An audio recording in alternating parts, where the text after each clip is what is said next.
the defendant in the eye and explain to the parties the factors she considered in deciding on the sentence. She does this coolly, logically, and without rancor. When she concludes by imposing the sentence, the parties know she has followed the law, and the defendants seem to appreciate that she took the time to speak with them. A few actually seem to be smiling and nodding in agreement as they head to the House of Correction. One of Judge Rayburn's most endearing assets is her great sense of humor, which I appreciate and share.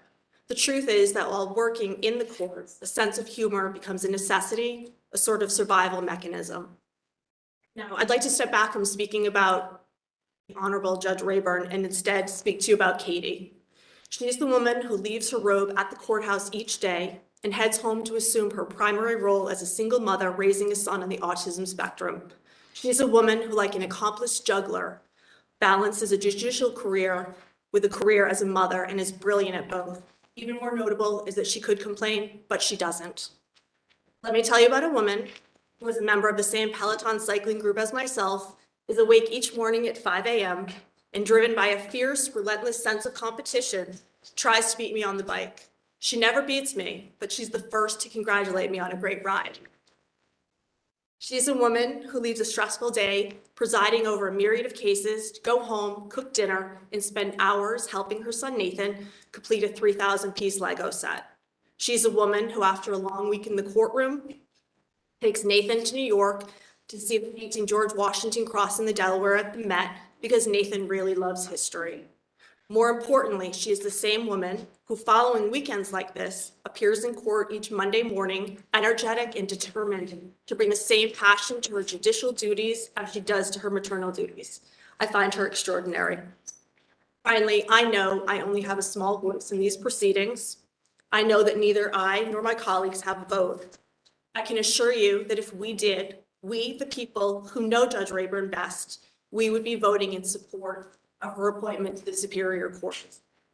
I can only ask that you counselors do what we cannot. Should you do so, I'm certain in the years ahead, each of you will look back upon your vote with great pride. Thank you. Thank you very much. Thank you. Next, we'll hear from Judge Daniel. Counselor? I'd like to ask a question. Okay, you came in a few minutes late, but yeah, I didn't know. I didn't even see you there. I'm sorry. Yes, Counselor Devaney. Tell me, your working relationship is with nominee. I'm an assistant clerk. Oh, I'm sorry. Okay. That, yeah. So we've worked together in the courtroom, and then we have worked. I'll assist her when she has motions, if she needs something to be sent out, dealing with the attorneys. I act as a assistant clerk, kind of acts as the between the parties. And then we do have as I mentioned, I think you must, we do work out together on our Peloton bikes. That's great.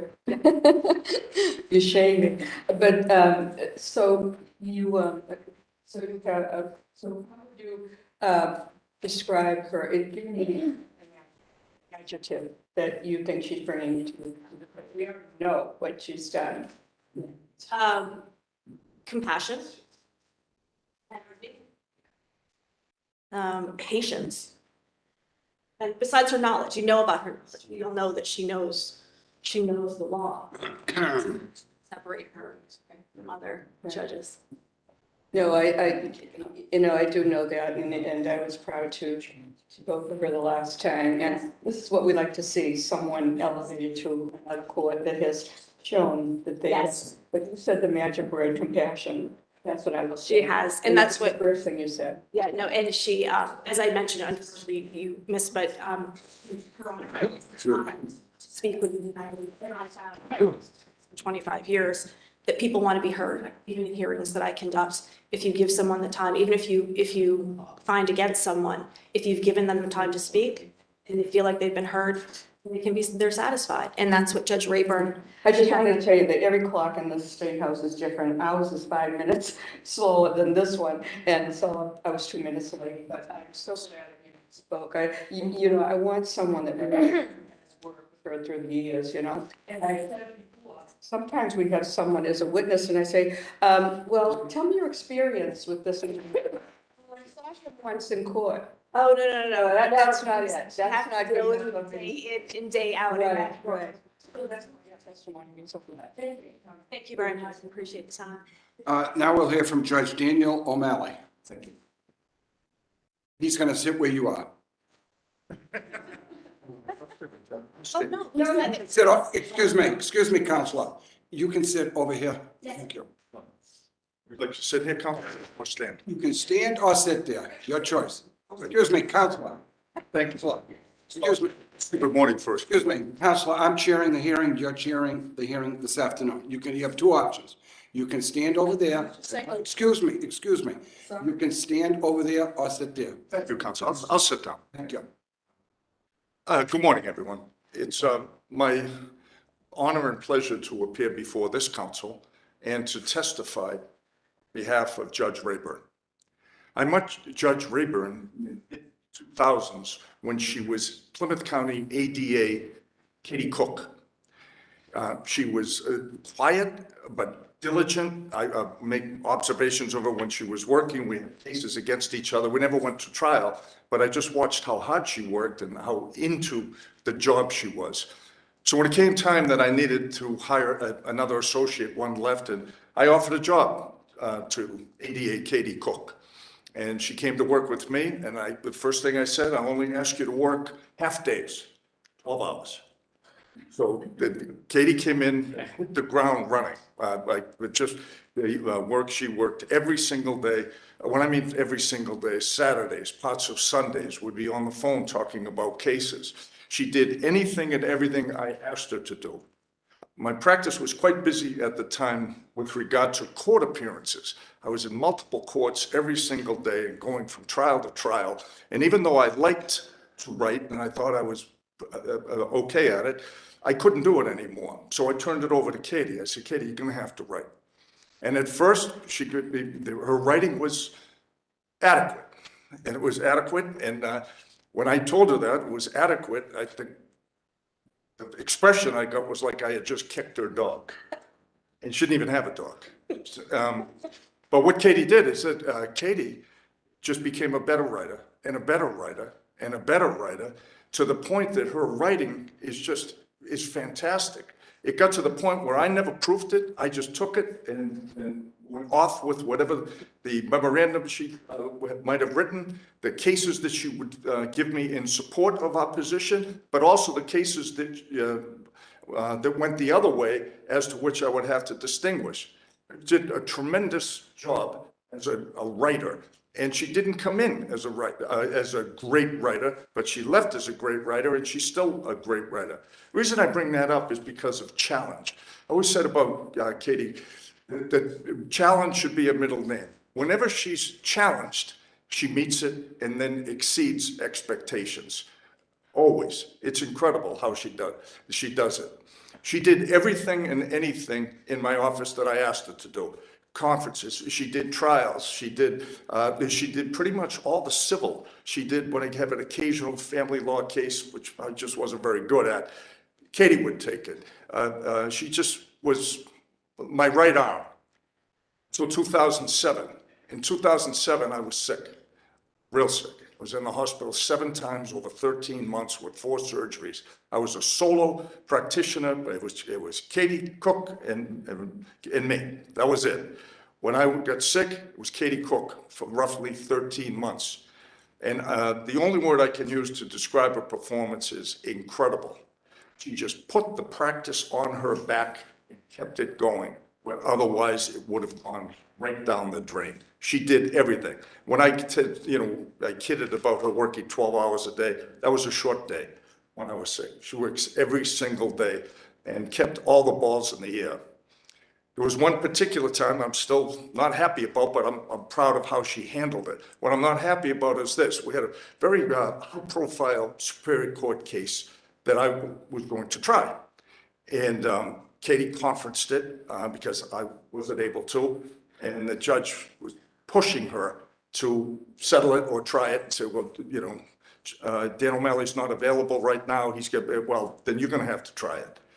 And the judge was trying to big time her into a plea or force me to come in and try it. I couldn't, and she did. The judge tried to make Katie cave and she wouldn't.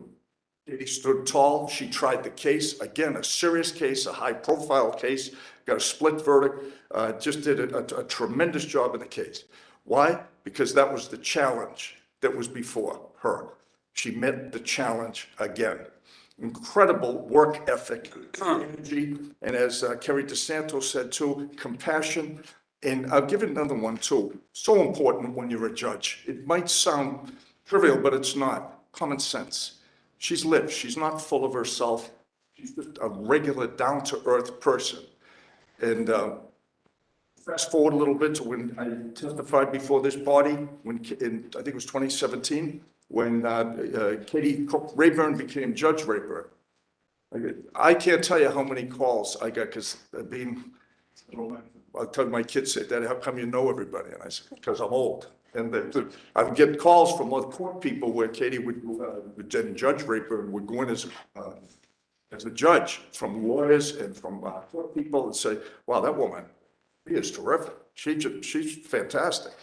Well, I think you all know the past several years, she's just done a wonderful job as a district court judge, and she'll be a better Superior Court judge. And you might wonder, well, how can you say that?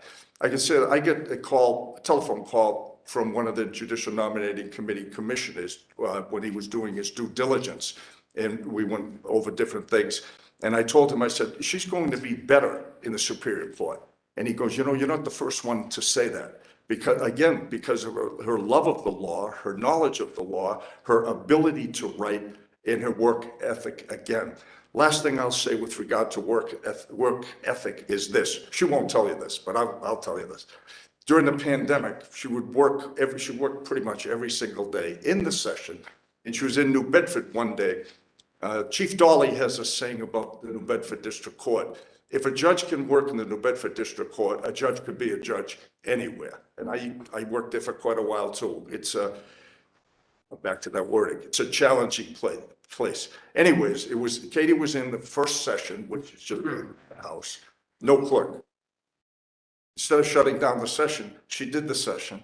She did the clerking. She marked the papers. She called the cases. And I think it was like 80 or 90 cases on that day, which isn't unusual for New Bedford or Fall River in the main session. But that's just how she's wired. If something's in front of her, a job, a task, a challenge, you consider it done. I am so proud of her, not only the lawyer she is, the judge she is, but the person she is. She's a woman of incredible integrity, class, dignity, and humility. Notwithstanding the success that she's had over the years, she's as humble and regular as anybody you would meet on the street. So it's with much enthusiasm that I testify here on her behalf in her quest to be a Superior Court judge, and welcome any questions. Just, I just got a quick question. It's something that always bugs me about judges. You alluded to the fact that you're in the hospital or you were sick for several months. Your associate went to court and the judge was, I'll use the word, pressuring her to either plead the case out, I assume it was a criminal case, or to try the case. Why does that happen? Hold on 1 second. It happens not a lot, but even a few times is too much. You know, I asked a question of a nominee within the last 2 years about, there's a female nominee, and I said, well, what if your husband surprised you on the case of, when it was their 25th wedding anniversary, and in my hypo, and he surprised you to take you to Bermuda. Would you grant a continuance? And the woman said to me, no, the husband should have known about his wife's schedule. I go, are you serious? Are you kidding me? So my question is, why do these judges care if it's continued? I assume it wasn't the 10th time continued. Stuff like that really irks me, and I just think it's not right. No, me too, and it's happened to me over the years as well. I give you one. I had to go to something for my son at school, and he had some special challenges, and he had overcome them and something at school. And a judge forced me, wouldn't give me a continuance. I missed it. My wife went in and videotaped it, but there's no excuse for it. There's no reason for it. It's bullying, and that's a strong word. I don't care. It's bullying, and it's getting you. And with all those who practice here, no, it's better now. It's better than it used to be. Thank you. And it is infrequent. Yes, it definitely is infrequent. It is, but it's one time. It's too much, yeah. Thank you. Any other questions of the judge? Counselor Devaney. Counselor, nice to see you. Nice to see you. How many years? How many years now? Second time, 16, so 6 years. Thank you. Wow. But I have to tell you, there's no one more than the judge, but I know that even speaking here today, you kind of glossed over all the things that you've done, and I want to thank you for your service. And I followed it, and I'm so proud of that vote. Well, thank you. And to have you come and speak for this nominee. Now, what I look for someone going to Superior Court, and you said it, writing skills. She has it. She does. Saw it in the JC. I loved it, her writing. And we had a judge that we weren't told about, but he went from the district court to Superior, and he said, too much writing, I want to go back to the district court. I can't even believe that, but she wants it because that's what she's best at, So, I loved that you talked about her qualifications and also her personal traits. And I can't separate the public from the private when I vote for someone. And can you tell me something that you have witnessed in her personal life that carries on to the public? Sure. I'll tell you about her devotion to her son, And one of the reasons, maybe the main reason, although I'll let Judge Rayburn speak to that, is that we worked for 3 years or so, and then she went to the Bristol County DA's office, is because the pace of our small practice was just, as you heard, crazy, 7 days a week, she left it, took a pay cut, went to the DA's office because her son needed her more than I needed her. I'm not so sure about that. But there's one example right there. And she said, no, I want to left to a great girl. And Nathan needs me. Well, I do want to say briefly, you look great. Sorry you went through all of that. That must have been a devastating time for you. Well, yeah, but it was long ago, and God is good. And I feel great. Well, thank you. Thank you, Councilor. Thank you very much, Judge. It's always a pleasure. Thank you. At this point, is there anyone in opposition to the nomination of Katie Rayburn? He was not. That will conclude that part of the hearing. And you can sit anywhere you want, but most of the time the folks sit over here or over there. Yep. Thank you. At this point, Judge, before we hear from you, if you have any family or friends, relatives that you'd like to introduce, you can do it at this point. This is my father, Richard Cook, my brother, Andrew Cook, and two of my former colleagues, friends, and we used to work in the DA's office. This is Garrett Frago.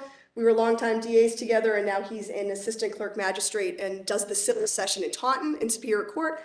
And this is Liz Souza, who is a defense attorney in Bristol and Plymouth counties. I think the chief is here. The chief is here as well. Thank you so much for coming. It's good to see you again. Okay, at this point, we'll hear from you. Give us a presentation as why you think you'd be a good addition to the Superior Court. Thank you so much. And before I get there, I want to take this opportunity to thank all of you for giving me the last 4.5 years as a district court judge. They have been nothing short of wonderful. To get the opportunity to work in Region 1 with some fantastic judges, and to get the opportunity to work in New Bedford and Fall River, those communities have mean a great deal to me. I went to school at UMass Dartmouth, so I spent my younger years down there, and I was an assistant district attorney there for 10 years. So those communities mean a great deal to me, and to get the opportunity to go back and serve as a judge and help the community, I can't say enough of how much I've appreciated. So I want to start by saying thank you so much for the last 4.5 years of my life, because they have been wonderful. And today I'm here asking that I be considered for a position of an Associate Justice of the Superior Court. I want to start by thanking Governor Baker and Lieutenant Polito, the members of the JNC, the Chief Legal Counsel Robert Ross, Executive Director Lauren Green, Emily Gauthier, Valerie McCarthy, as well as the Joint Bar, my friends and family for their support, and of course all of you for your time over the last couple of weeks and all of your time here today. Thank you so much. For as long as I can remember, since I was a little kid, I wanted to be a lawyer and a part of the legal community. Now, I don't have any lawyers in my family, so I can't ask you exactly why, but I knew as soon as I knew what a lawyer did, helping people, being in the quorum, that's what I wanted to do. From when I was probably 10 or so, it's all I've wanted to do, and I knew that the path that I was going to take. But I also knew it was going to take a lot of hard work to get there. And that's what I learned from my parents growing up, was the importance of hard work. My father, who's here with me today, he grew up in Somerville, drafted at 18, returned from Vietnam, worked nights, went to school during the day, and helped my mom raise 2 kids. My mom grew up in a very small town in Nova Scotia, Canada. Unfortunately, her father passed when she was just 3 weeks old, leaving my grandmother with 4 daughters under the age of 5 to raise all by herself. My grandmother actually went back to school, put herself through school, and became the first female principal of Nova Scotia. My mom went to school, became a nurse, and moved here, married my dad, and together they raised the 2 of us. Throughout my entire upbringing, they demonstrated the importance of hard work to me. And from the moment I begged my mom to take me to the Norwell Town Hall to get working papers so I could work at McDonald's, to now, I have always strived to work very hard and to be the person that my parents have raised me to be. But I also know that hard work sometimes is not enough. And I know that I've been very lucky over the years. I'm lucky to have family and friends that support me and have always supported my desire to be a lawyer. And I'm lucky for the opportunities I've had along the way. I'm lucky that I got to work for Attorney O'Malley, and I'm lucky I got to work for District Attorney Thomas Quinn. They have given me amazing opportunities. And I was lucky to get the job as a district court judge. So with that, knowing how lucky I've been, I hold myself, and I think that Judge O'Malley touched on that, I hold myself to a very high standard. I push myself to be the best. And I have certain expectations of myself. And I know you, when you gave me the position that I have now, you had expectations of me. And I have tried over the last 4.5 years to learn from my wonderful colleagues, to learn from the court staff, whether from the court officers to the clerks, to learn from the litigants in front of me, and to listen more than I talk. And I hope that I have lived up to the expectations that you all had of me 4.5 years ago.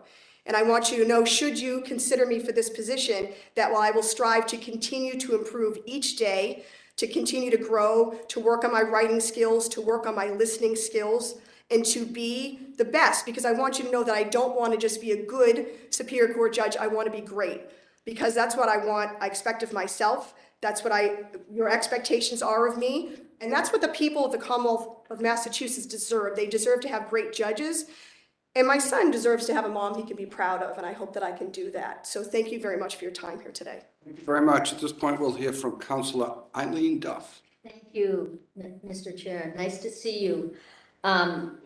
It's interesting. I got my working papers at 14.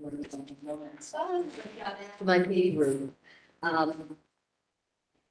Forget about that, actually. You have a great resume and you're clearly qualified, but do you have any experience in public defense? When I worked for Attorney O'Malley, I did defense work for 3 years. Right. I remember you and I spoke a lesson about this. How about, what do you think the biggest challenge you will be facing in Superior Court? Well, I think there'll be some personal challenges as well as work challenges. I think that civil is going to be a challenge. Now, when I first got out of school, before I became a DA, I did do just civil for about 2 years, but that was a long time ago. And then I did all of Attorney O'Malley's civil, and I have done as much civil as I can in district court, but to be honest, over the last couple of years during COVID, civil certainly took a backseat to criminal for obvious reasons. So I didn't get as much as I would like. So I do think that civil is going to be a challenge I look forward to. Personally speaking, I think that there is a difference between district and superior, the amount of judges. I think it might be a little bit more isolating. So that's what I see as sort of a personal challenge, but professionally is going to be the civil. But I really, over the last couple of weeks, I've really tried to prepare myself as well as I can. I've read through the rules, reviewed the rules of civil procedure. A friend of mine, as well as Garrett, is also a clerk. I scheduled a meeting with him. We talked for about an hour about 9A, medical tribunals, rereading 209A and understanding the difference. So I really have tried. And I do think that with civil, with any case, but I think the great thing about Superior Court, unlike district, is in district court, you may not even know what session you're going into until 3 minutes before you walk in. But I think in Superior, you know what your docket's going to be. And I think it's all about preparation, taking the pleadings ahead of time, reading them, preparing. I think you and I spoke a little bit about some of my favorite judges. Judge Kane, for example, he would come ready. He'd have a list of questions. He's ready to go before you've even said anything. So that's what I would strive to be. It's really about being prepared and learning as much as I can. So I think civil will be my biggest challenge, but something I look forward to. Great. Yeah, I think the courts have done a tremendous job during COVID in adapting and adjusting and making the most of the technology. And in many cases, they're going to continue to retain some of that technology. And I've, spoken to Judge Georges on the state Supreme Court. He's the head of the Access to Justice Committee. And how we, the Commonwealth, will be employing this technology going forward in basically access to justice, getting people. There's been a little bit of a silver lining in some of this for folks, and I applaud our court system for adapting, and really in a global pandemic. Have you done many jury trials?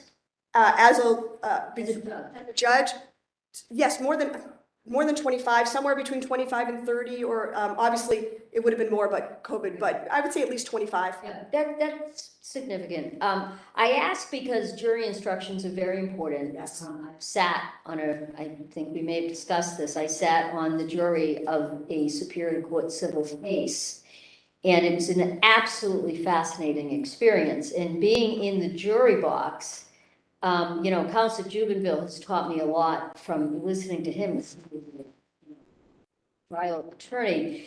Sometimes we couldn't hear very well. I knew to raise my hand and ask to have people repeat. It was just, but making sure the jury really understands what their job is. We had a great judge, and we had great, clerks and everything in the court officers. I mean, they were just tremendous. But as I've spoken many times, I have a constituent whose dad was brutally murdered in a terrible case. And it wasn't civil, of course, it was a criminal case. He was a police officer. And the murderer was actually let go on a technicality on jury instructions. And so it's really, it's affected this man and his family and his community for the rest of their lives. And it's, no one tries to do the wrong thing. No judge wants to make a mistake, but we all, as you said, we don't want to just be good, we want to be the best. So also, do you feel that you have a strong support system around you? Yes, I'm very lucky. My son was unfortunately born 14 weeks premature, so he was in the hospital for a very long time. And rather because of his immune system and he was on oxygen, he wasn't able to go to daycare. And luckily, I had my mom unfortunately has health issues and can't be here today, but I had two amazing parents who literally stepped up, and instead of going to daycare, Nathan went to my parents' house every day so I could go back to work, and they've kind of become sort of second parents. So I have my son's father lives 2 towns away. We're excellent co-parents together, and my father picks my son up 3 days a week from school, and I have my son, and Carrie spoke to this, is on the autism spectrum, but he's at a wonderful school. We have a great IEP. I have great programs. He has something every day after school. So I have the most amazing sports How system. about not just that, when I ask a potential judge or a judge, as you already are, about their support system, I'm concerned, because of the way society is today. Our judges are gravely attacked a lot. I mean, it's almost a daily occurrence in the Herald, right? You know, you're all living off the land, and you don't do anything, and your hacks and everything else. And there may be a time, you're a young woman, there may be a time you make a decision that is unpopular. There may be a time when you do something when someone goes back out and commits another crime that is horrific, like the one we just talked about. Those are the times you need a strong support system around you of peers, of friends, of family, you know, what I sometimes call the spiritual support system, and not meaning in a religious way, but, you know, people that can really hold you up, you know, your ex-husband, your partner, your whoever, because it's tough. It is, and I have, from a different perspective, experienced some of it when I was a prosecutor. I did have a case where I did receive a fairly serious death threat, which was mailed to me, and the person was ultimately federally prosecuted, and I had to be fingerprinted and meet with the police, and I had to have the local police outside the house and that sort of thing. And I have had other, not as serious threats. I've had other issues over the years of harassment and things like that of my job. So I do, again, it's different than being attacked in the press, but I have had situations where I have had to rely on my support system, and they've been wonderful and helped getting me through those situations. Sorry that happened to you. It's unfortunate. It's, you know, unfortunately, in the world we're living in today. But it concerns me greatly that, you know, we had this happen a few years ago to a Superior Court judge in my district. He's no, you know, he's since retired, but the way that public officials spoke about him, calling for his head on a stick and such, you know, he should be impeached because they didn't like his ruling. Now, I don't know that I liked his ruling either. But here's the thing, he was the judge, and he saw things, and he was privy to evidence that we were not.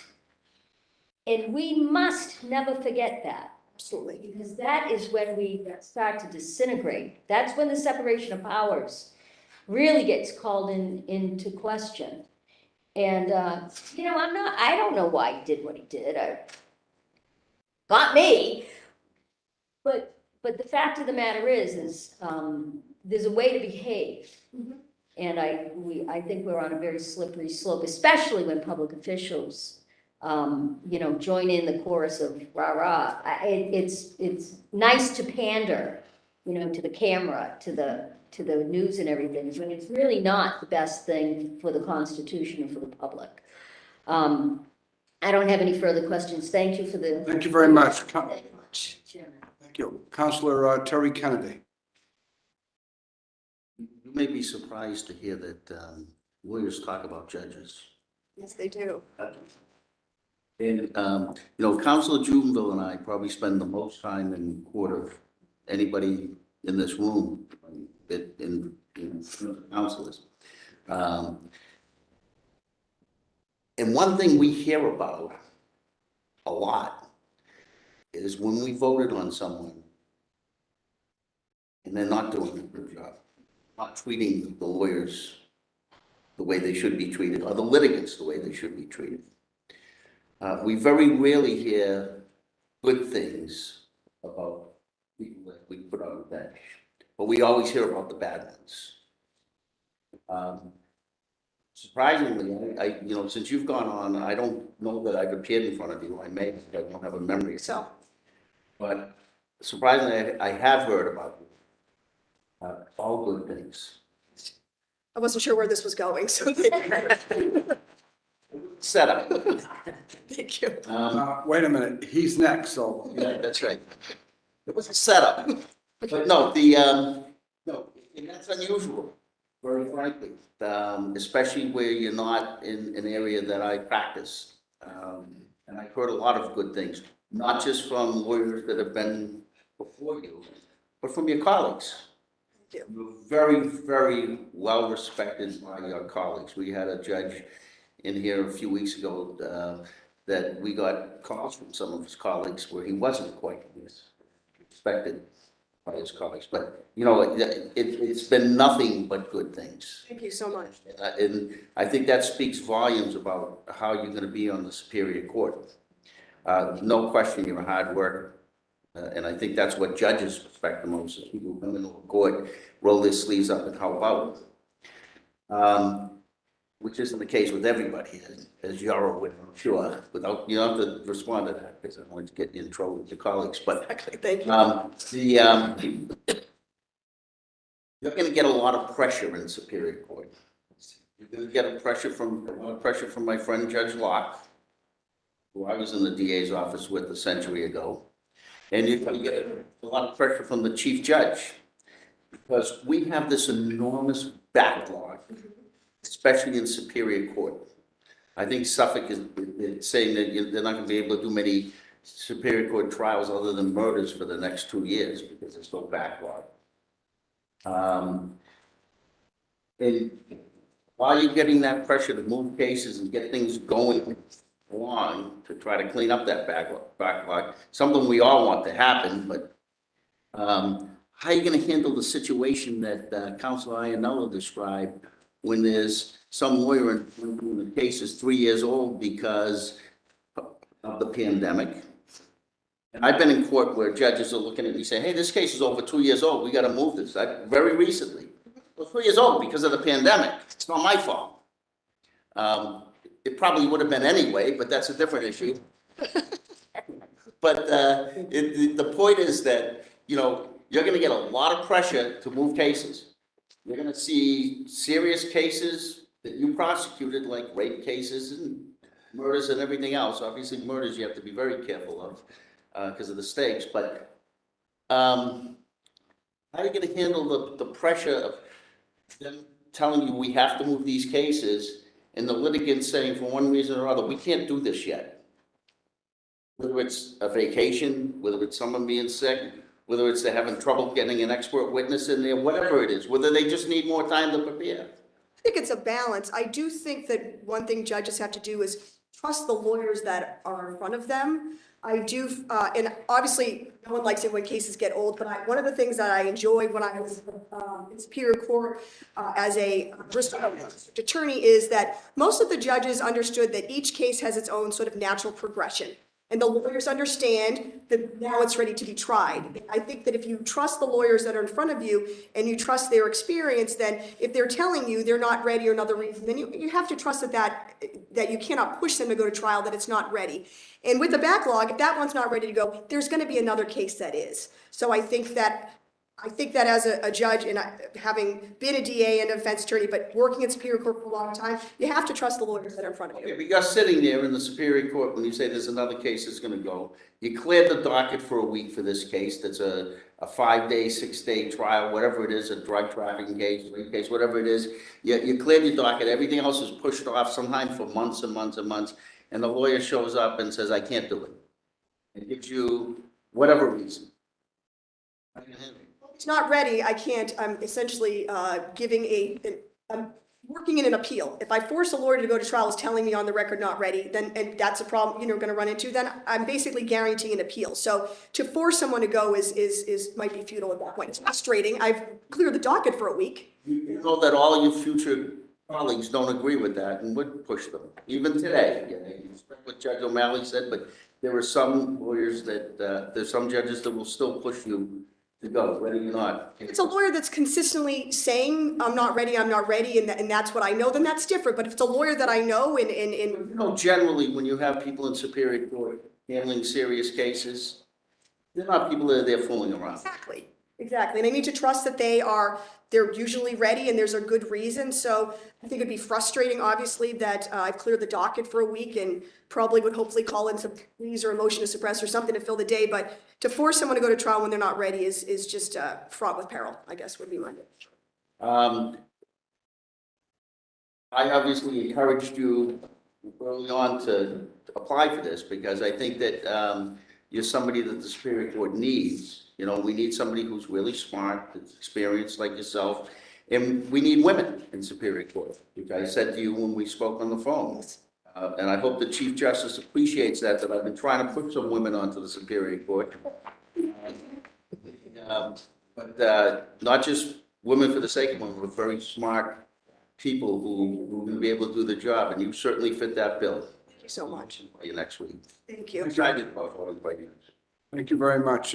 Councilor Paul DiPaolo. Thank you. Good morning. Morning. I've heard a lot of good about you, actually. I got more phone calls about you, actually, than I have in a while. Well, that's not true. There was one nominee who I had some interesting phone calls about. Okay. But I do want to know a little bit about your perspective, because I certainly think your experience and the feedback, even as being positive.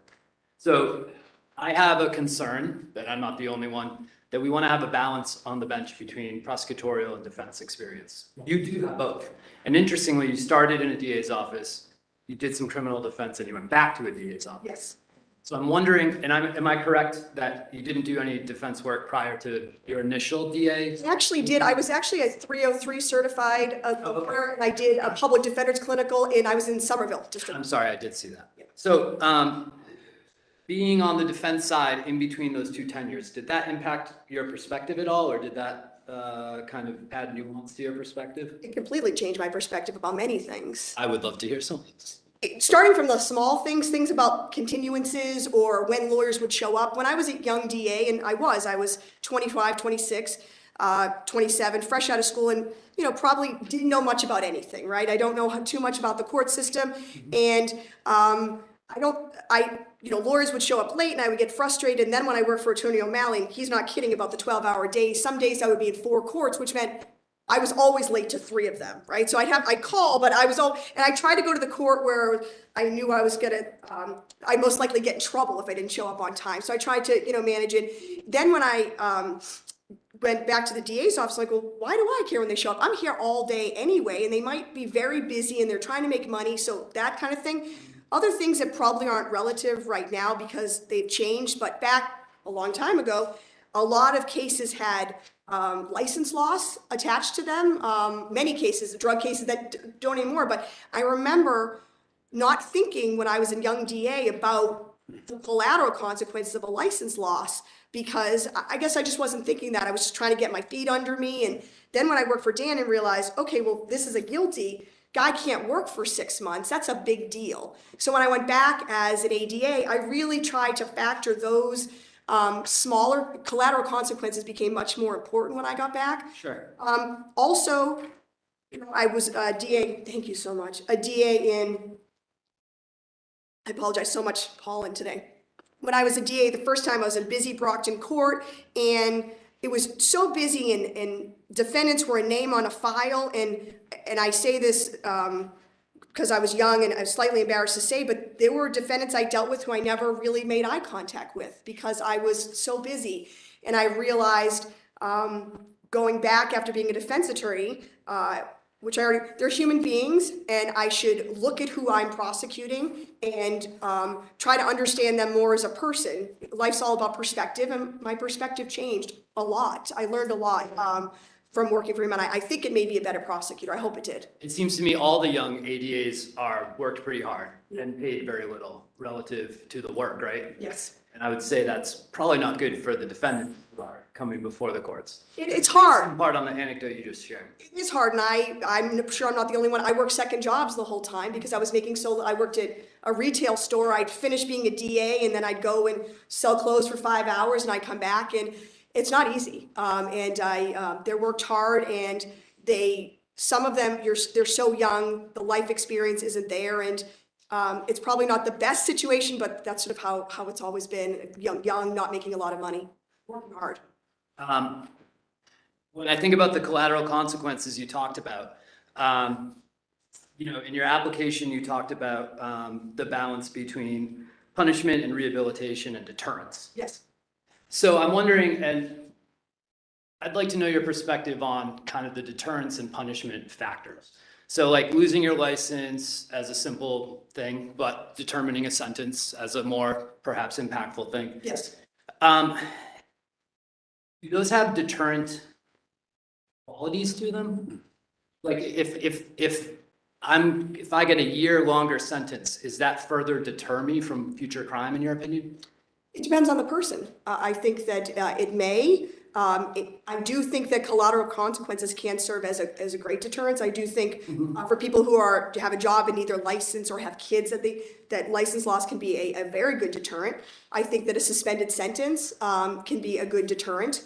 I do think that jail can be a deterrent, but it does depend on the person. These don't always, they're not one size fits all. And you, especially as a defense attorney, but you've had occasion to visit houses of corrections in the Commonwealth. How recently have you been to one? The last time I would have been there as a DA, when I would have witnesses there, I'd still go and visit my witnesses there. That was not on murder cases. Sometimes your witnesses are in jail. What's your impression of, and our jails have a lot of problems, including difficult work conditions for corrections officers there, and, you know, all sorts of other issues, mental health among the folks who are there. In your experience in both sides of this, do people come out better off in general? Probably not better off. So, and I'm not picking on you, but so if they're not coming out better off, then how is the sentence a deterrent? It's almost it would almost increase the likelihood of recidivism, perhaps. Well, I think if they don't want to go back, it's a deterrent. Sure. Right? It's an experience they don't want to experience again. It can work as a deterrent. And it also serves as the other factor, which is a punishment. Right. Jail is. Okay. Have you had occasion to send people to state hospital? Oh, yes. And have you visited the state hospital recently?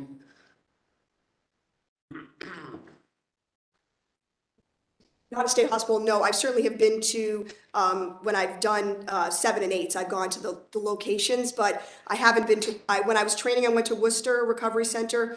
I've never been to Brockton, and the facilities that out of the courts, which are not locked facilities, so they are where you go on a 7 and 8. So I've certainly done those, yes. Sure. And as a judge, I assume you have authority to visit as counselors and other elected officials do. Is that accurate? I'm sure I could. I've never, like I said, only when I had hearings, I certainly would go.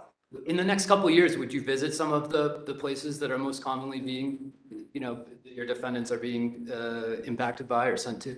I do think so. I've spent pretty much my entire career, except when I worked for Attorney O'Malley, moving around in Plymouth and Bristol. And I do think it's important for the judges who are sending people to programs or facilities to be familiar with them, especially if you're going to be sending people to different, I do drug court and there's different programs, and I do always like to familiarize myself with them and learn about them or go and see them, because I think it's important if I'm going to send somebody someplace, I know what they're going to be dealing with, so absolutely. I appreciate that, especially on the diversion programs. Not all judges do that. My last question is, you're going to Superior Court. Are you familiar with the Harvard study commissioned by? Yes, certainly. And what was your takeaway from that? I learned a lot. I thought it was very interesting. Did you learn anything new, or did you find it particularly insightful? I thought that the numbers were much higher than I expected them to be as far as the differential between sentences and things of that nature. I don't mean to sound naive, but I think I was surprised. And I think a lot of us were surprised because we think of Massachusetts as being, rightly so, having a great justice system, and we do, but we also have problems. So there's myriad factors that impact that. In Superior Court is where all the sentencing disparities actually happen. In district court, things are pretty level from my reading of the report. The data is getting outdated already. So given that, does the judiciary have a role to play in remedying that? Because obviously there's, like I said, so many factors, mandatory minimums. Does the judiciary have a role in remedying this? So it's hard. So there are sentencing guidelines which are advisory. When I was a DA, I didn't utilize the sentencing guidelines as much from my perspective, because I always had sort of an internal, based upon my experience, to try to figure out the value, what my recommendation would be. So, and I do know that other judges find that the sentencing guidelines could be helpful, because it does try to sort of keep the sentences similar in nature. But not all judges use them and not all of them help them. So I think that it's difficult, because you want to try to be consistent with other judges, so someone's not going to one courtroom getting 9 to 10 and your courtroom getting a 5 to 6. But I think it can be also a tough balance in that you're taking away a judge's discretion. So I don't think it's an easy solution. Yes, we have a role in it, but how we're going to remedy it other than forcing guidelines, I don't know exactly how. But I always try to be at least consistent with myself, because I think that's the most important thing I can do is always to be consistent with myself. Thank you, Mr. Chair. I have no further questions. Thank you very much. Counselor Mary Hurley. Good morning. Good morning. We had a great conversation. Yes. I've looked at your application, which is great. I've gotten some great calls about you. And our conversation focused on issues of bail Yes. and consideration of the victim. Yes. Those are the two things that are most important to me. Your answers were excellent, and by the time you get to me, it's been asked and answered. So I intend to vote for you, and I thank you very much for your service.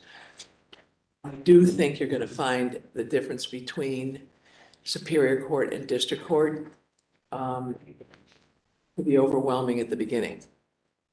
So if you can keep up with the work, it helps a lot.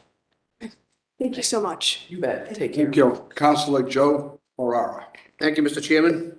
Nice to see you again. Nice to see you. Nice to see people from Bristol County. I apologize, I was late. I was held up in the Bristol County Juvenile Court this morning. But they took good care of us. It just took a little while to have a hearing. So sorry I missed all the, I'm sure the beautiful tributes by Judge O'Malley and Clerk DeSanto. I've known you for a long time. It's funny, I was just sitting here and was Googling some stuff, and you got nominated in 2017. The Sun Chronicle wrote a good article about you after you prosecuted successfully the Michelle Carter case, and DA Quinn talked about you winning 13 out of 14 murder trials. Unbelievable.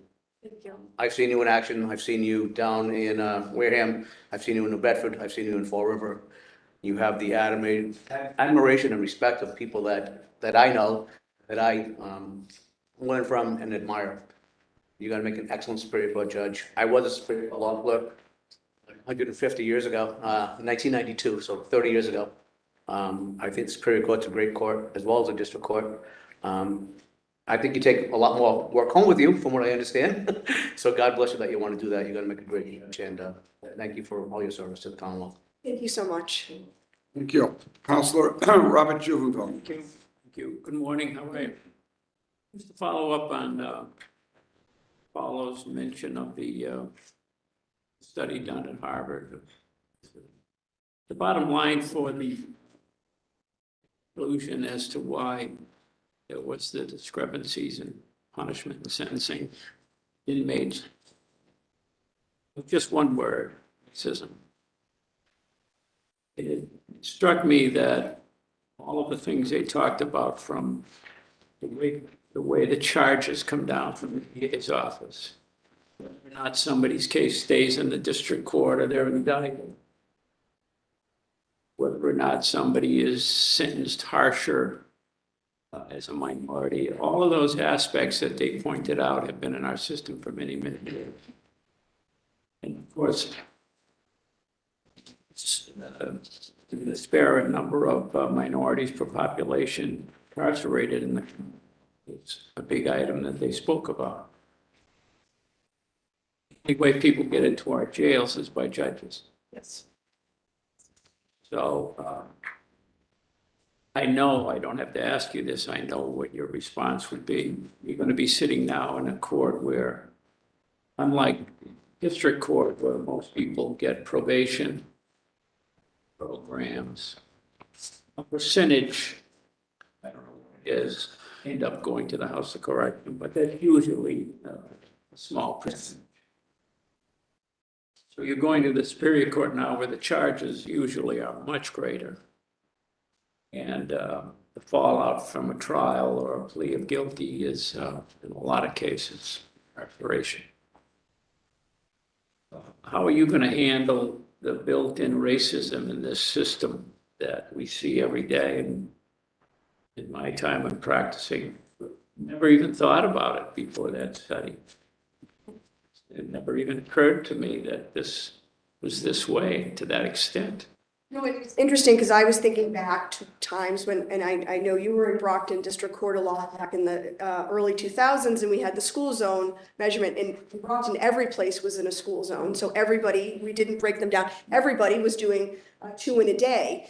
And again, being young and obviously Brockton has a higher level of minorities in it than sort of the outlying towns, and you're realizing after a while, every person that I'm sending to jail on this is African-American, because they live in Brockton, and every place in Brockton is a school zone, and it's a minimum mandatory, we're not breaking down, and that was the ultimate. And I remember very specifically being in front of Judge Deneen on a case, and the attorney made a very impassioned speech, and he essentially said, I'm sorry, there's really nothing I can do. It's a minimum mandatory. She's pleading guilty. I'm sorry. And I remember sort of thinking, this really understanding the ramifications of the fact that we weren't breaking these down. Now, obviously, the school zone measurement has changed substantially, and the rules have changed. And I know at least when I was in Bristol County, we didn't ever actually prosecute school zones because they were very rare at that time. I think the best thing I can do is to treat everyone in front of me fairly. That's what I always tried to do as a prosecutor, and I hope I was successful. And if there were times when I was not, I hope that I've outgrown that and learned and understood that and as Kerry spoke about, I remember sometimes doing murder trials and that Counselor Ferreira talked about, and people would ask me, what was the defendant's reaction? And I would say, I don't know. I wasn't looking at him. I don't get any sort of satisfaction from evicting someone to spend the rest of his life in prison. I'm doing this as my job, and the victim needs justice, but I don't get any joy out of it. And that's why I always look at defendants when I sentence them. I think that if I'm going to send someone to jail, I owe them the decency of looking them in the eye and telling them what their sentence is. They're owed that as a human being. And that's what I always try to do. Whether or not they appreciate that, it's something that I endeavor to do as a judge, to treat people fairly and to look them in the eye and to always base my sentences on the factors, not on race, not on anything of that nature, not on gender, none of those things, to sentence them for the crime they've committed, but to employ all of the other factors and to sentence them as a human being, because I owe them that.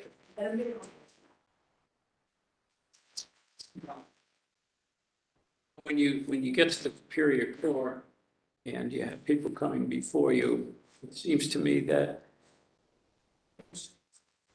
grow up in minority areas of the Commonwealth have much more interaction with police than people who do not grow up in. Certainly. So when they reach, sometimes in the district court, but sometimes up in the Superior Court, they have much more interaction and have court interaction because of that. So they seem to get treated more harshly when the sentence comes up because they've had more on their record. Whereas another person may not, just pot, essentially. I don't know whether that plays into why there's so many more minorities incarcerated. It could be, and if you look, and again, I certainly when I was in Bristol, and the same judges I'm talking about who were very guideline focused, and I remember the first time one particular judge, I had a case, and she said, one of the guidelines, I said, oh, I didn't look at them. I never made that mistake again after I said that. But obviously the guidelines change for whatever zone you are for your record. So certainly that's going to play a role in it. I think a record can be indicative of some things. Be helpful if the person hasn't been in trouble in a while, that could be helpful. Or if they went through their entire teenage years and this is sort of an aberration, that can be helpful information. But you're right, a record is not the end all be all either.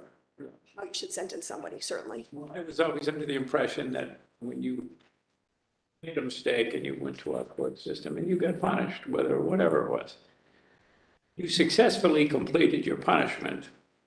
And you had squared yourself away with the court system. And you were going to start fresh again. But I see that really not the case because you keep getting punished through the court system. Hold you around, yeah. Because of that. So your debt to society was paid, but you're still going to owe some if you get ratcheted up on the other end by some judges. Mentioned about looking somebody in the eye and reactions from defendants. There was a judge who I will not name famous for, I don't know whether one case in Bedford, in Fall River we did, you might have even been on it, I don't know. The judge in a plea said that the client hadn't shown sufficient remorse or whatever, sitting there during the listening to the victims making their statements. And as a result, he was going to ratchet up her sentences that we had agreed upon with the DA's office. And it ended up, I ended up telling him thanks, but no thanks, we're not taking this. We ended up coming back before another judge down there, and it was about 20 minutes, it was all done. But a lot of times you tell your client, especially in serious cases, not to make any, head gestures or not to show anything, not because somebody doesn't have emotion, but there's people in the back on both sides. And if the defendant starts making some sort of a gesture or a remark or whatever, then you're going to have a problem. So I just caution that sometimes everybody has different reactions. Absolutely. Happening to them. You hear it all the time, well, the defendant didn't show any remorse. Well, I don't know what he has to do. If he does show remorse, it's probably going to be that he's full of baloney, is just making it up. So it's a no-win situation sometimes. Certainly, and I actually had that experience. I prosecuted two individuals for their role in the death of Lieutenant Weddleton. He was killed by two drivers who both played a role in it. And during the second trial, the gentleman had been very stoic during all of the entire proceedings. It was a bench trial in front of Judge Kane, very stoic throughout it, and he was convicted. And I still remember, because it was obviously a very important case to me, and I remember the defendant asked permission to come in front of myself and ADA Baumberg and the victim's family. He had several sons, and began weeping, and to tell the family how sorry he was for what he had done, and that his lawyers had told him that he'd wanted to reach out and he wanted to say something, but his lawyers had told him that that was not appropriate and he needed to act stoic to get through the trial. And it was like a light switch, and he just began sobbing. And I'm not the biggest crier in the world. I probably started crying too, because he was sobbing uncontrollably. So I agree with you that, one, people act differently to everything, but also that sometimes is good advice to have no reaction, because some people laugh or smile when they get nervous. And I remember specifically thinking he had been so non-demonstrative and then just broke down sobbing. So I agree with that. Well, the nice thing about going to court all the time and meeting people in the court, get to know them, and I have had a lot of interaction with you over the years in the courts. And I think I may have said this at your confirmation for the judgeship, first judgeship, that you were always wonderful to deal with. You were class act and prepared, and a good lawyer, very good lawyer. And I will not be voting for you again after this time. We're going to get so many votes out of it. We'll make an exception if you get nominated for the SJC, but other than that, Back in mind, thank you. thank you very Thank you so much. Thank you so much. Counselor Devaney. Thank you. Nice to see you again. Nice to see you again. I have to tell you, my friend said, will you stop meeting with people who get your signatures for the ballot? I said, no, I can't. That's part of it. And because I'm not voting something on a paper, I'm voting for the whole person. Yes. And it was my pleasure and my honor to vote for you before. And when I saw your name coming out, that's what we should do. We should have people, excuse me, we should have people who have experience as a judge to go up to a higher court and bring that experience. So, but I first want to recognize your dad. And I want to thank you for his service. Served in the Marines. And I think was wonderful. I don't see this often, that grandparents have an interaction and taking care of the grandchildren because of location. And I have grandparents. Yes, we talked about your son in New York. So, yeah, but I can't thank this administration enough, because this is what we want people who are hearing. And what I loved about everything else that you said in your J and C, you said compassion is key to being an effective judge. And I've said it time and again, but anyone can have compassion. Lieutenant Governor. Now, I was going to talk about racial disparity, but my colleague covered that nicely, so I won't get into that. I was going to mention was the place that you had where you just, detailed it about the place where the officer was killed. So I won't get into that, but it just, the experience that you bring is wonderful. We had someone that went to the Superior Court, Sabine Rodriguez, 6 cases in 21 years. That's not what we want. We want someone who knows the law, who knows the rules. And I love your involvement in all the courts. Judge Machera has talked about you. And I have gone to the drug courts, and I think it's very important. And, we talk about drugs for the last 4 years, and we don't seem to be winning that war. And I'm concerned about the lack of long-term drug treatment centers in Massachusetts. And I'm hoping you as a judge will join with other judges and lobby the legislature to fund it. Because I think it's only like 1.5% the judicial get, and we really need it. And it's increasing, it's not decreasing.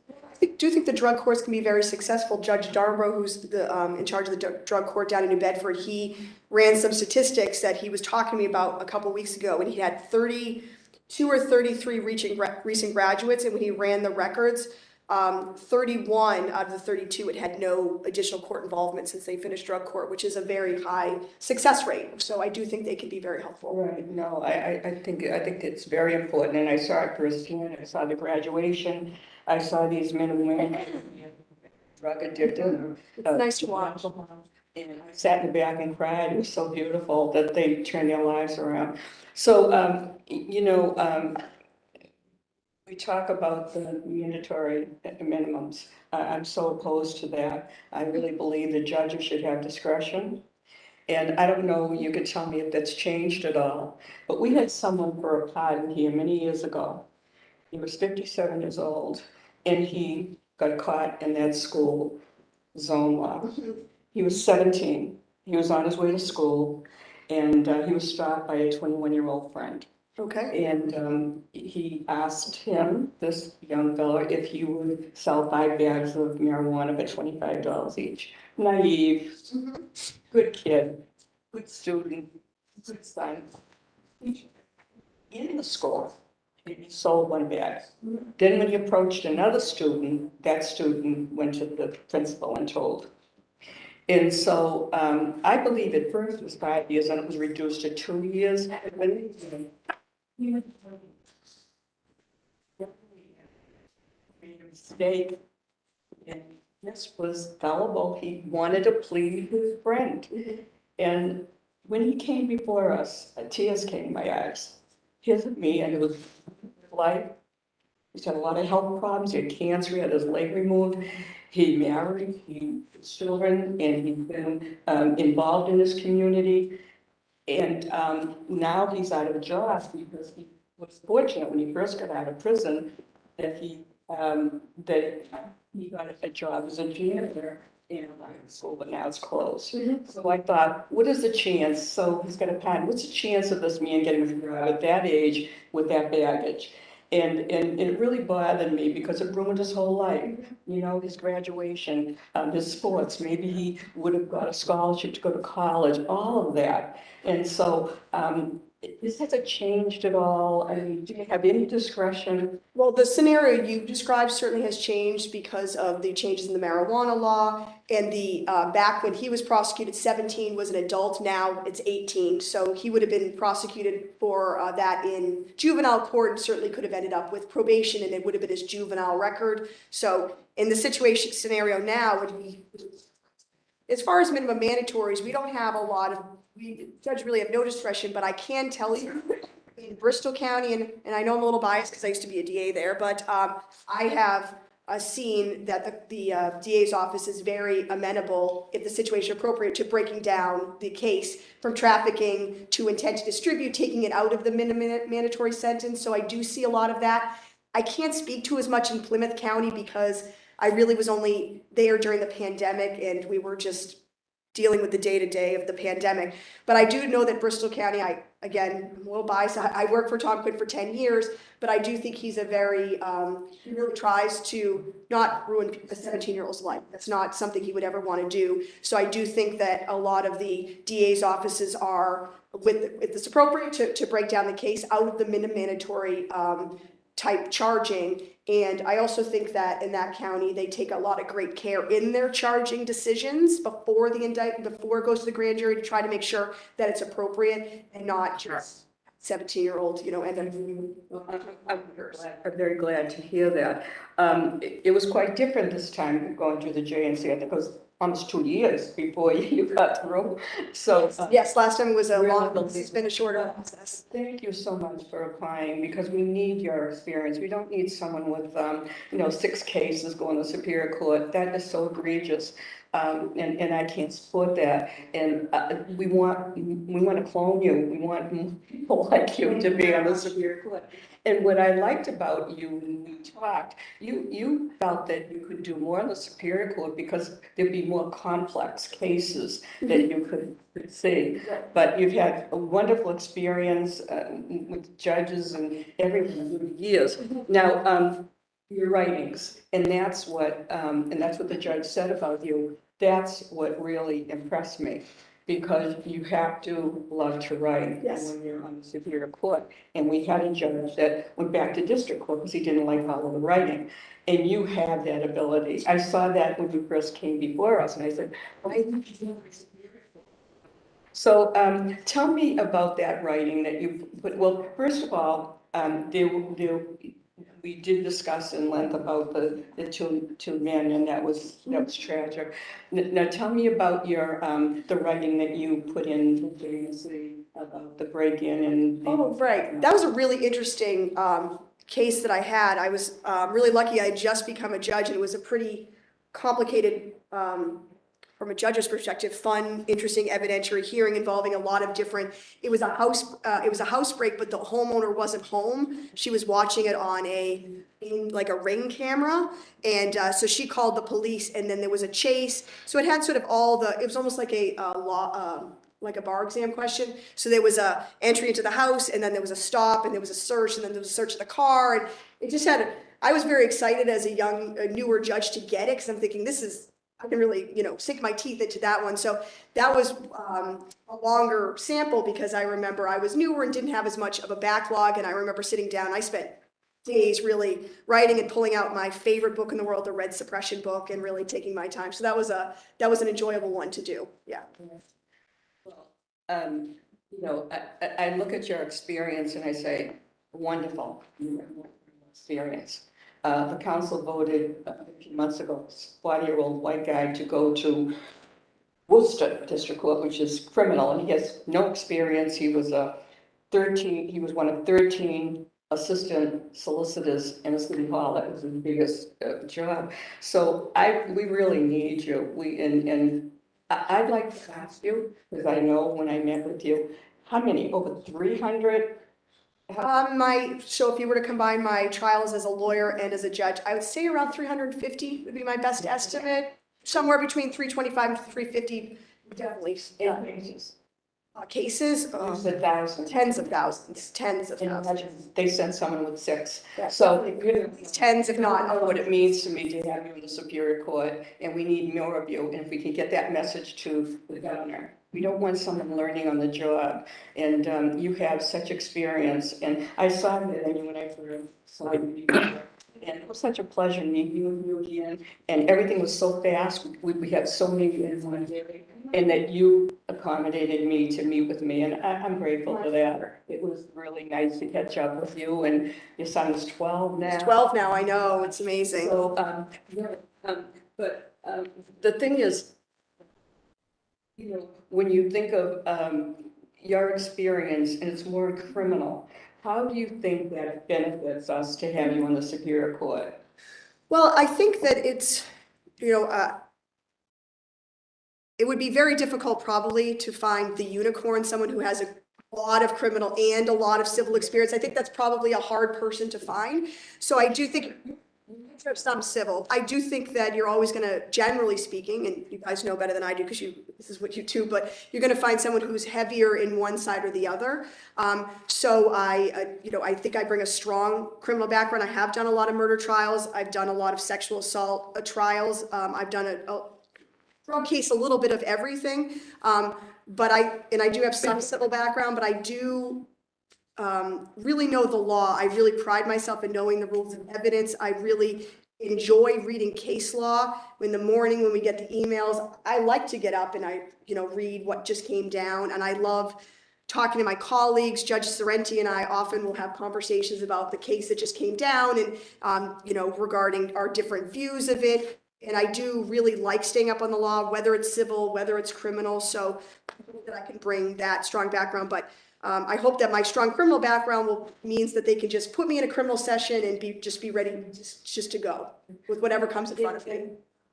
All of these trials and cases, what stays with you that maybe it's rewarding or maybe it's disappointing, the outcome, but what one would you please stand on?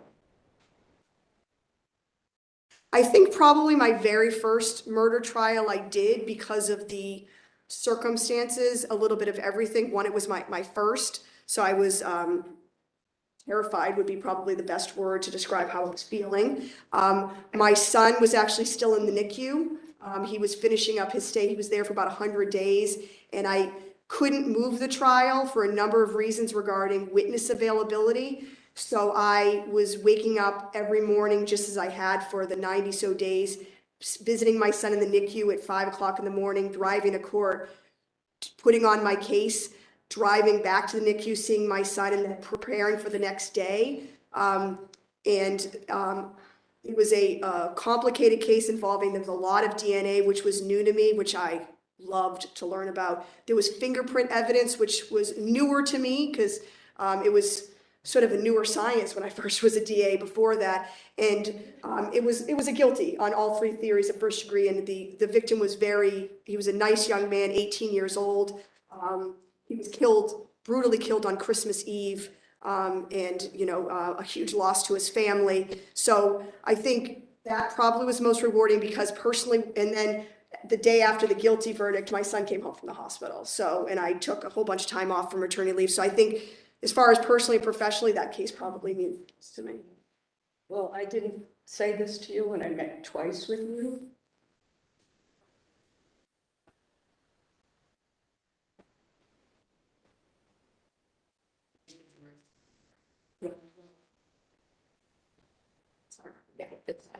So, having said that, I'm just so thrilled you're here, and thank you for applying. That's the major thing. Thank you so much. I wish you all good luck. Thank you. Thank you very much. I don't have any questions. We had a long conversation at my law office. It's great to see all the people here today. You've done a great job as a judge in the district court. I think you'll even do a better job in the Superior Court. And I'd be more than happy to put your name before the council next week at our weekly meeting. Thank you very much, and thank everybody for coming. Thank you so much.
And I would ask Counselor Hurley to lead us in prayer and pledge today. Yes, thank you.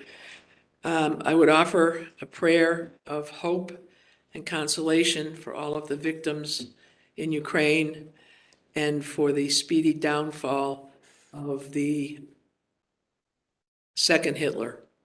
The Russian president should be ashamed of himself, and hopefully someday he'll get his due. A little bit harsh, but I think well-deserved. Amen. Amen. Thank you. Pledge allegiance to the flag. United States of America. One nation, under God, indivisible. Liberty and justice. No, not yet. Oh, it's just an oldie but a goodie. Sure you know what that means. Yeah. All right. I recognize Counselor DiPaolo for a motion to record advice and consent for the financial warrant. So moved. Second. Motion and a second. All in favor, say aye.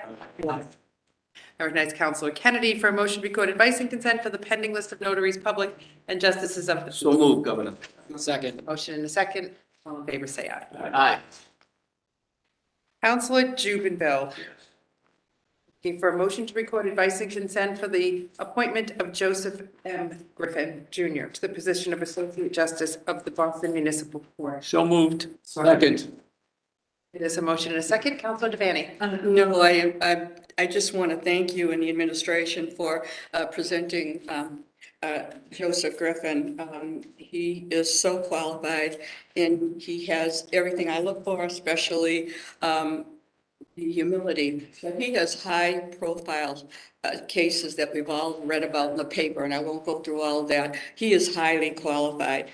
But I want to say that Lieutenant Governor, we just salute the flag and we say justice for all. And, it really isn't justice for all the nominees that come before us.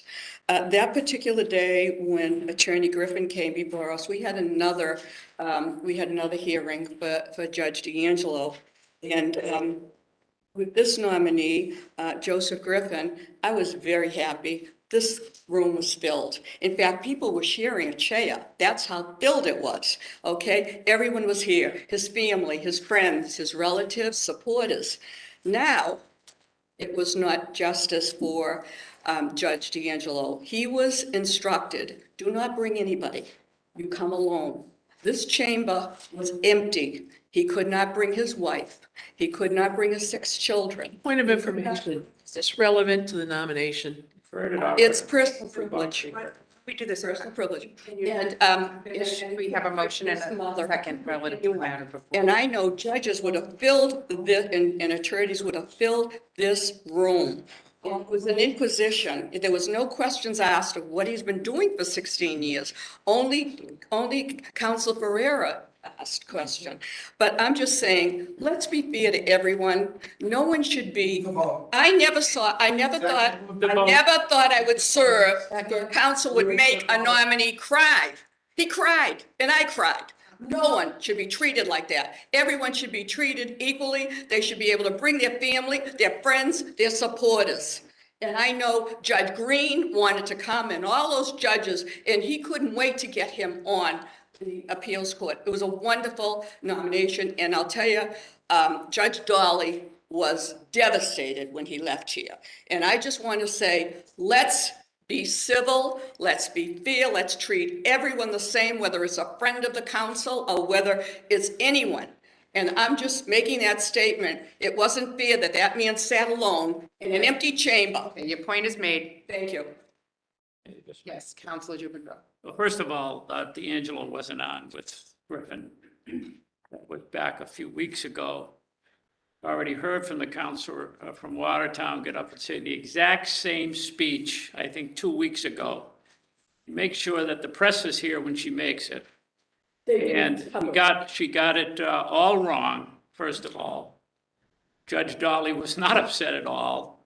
I speak to him constantly. He had no problem with any of this hearings.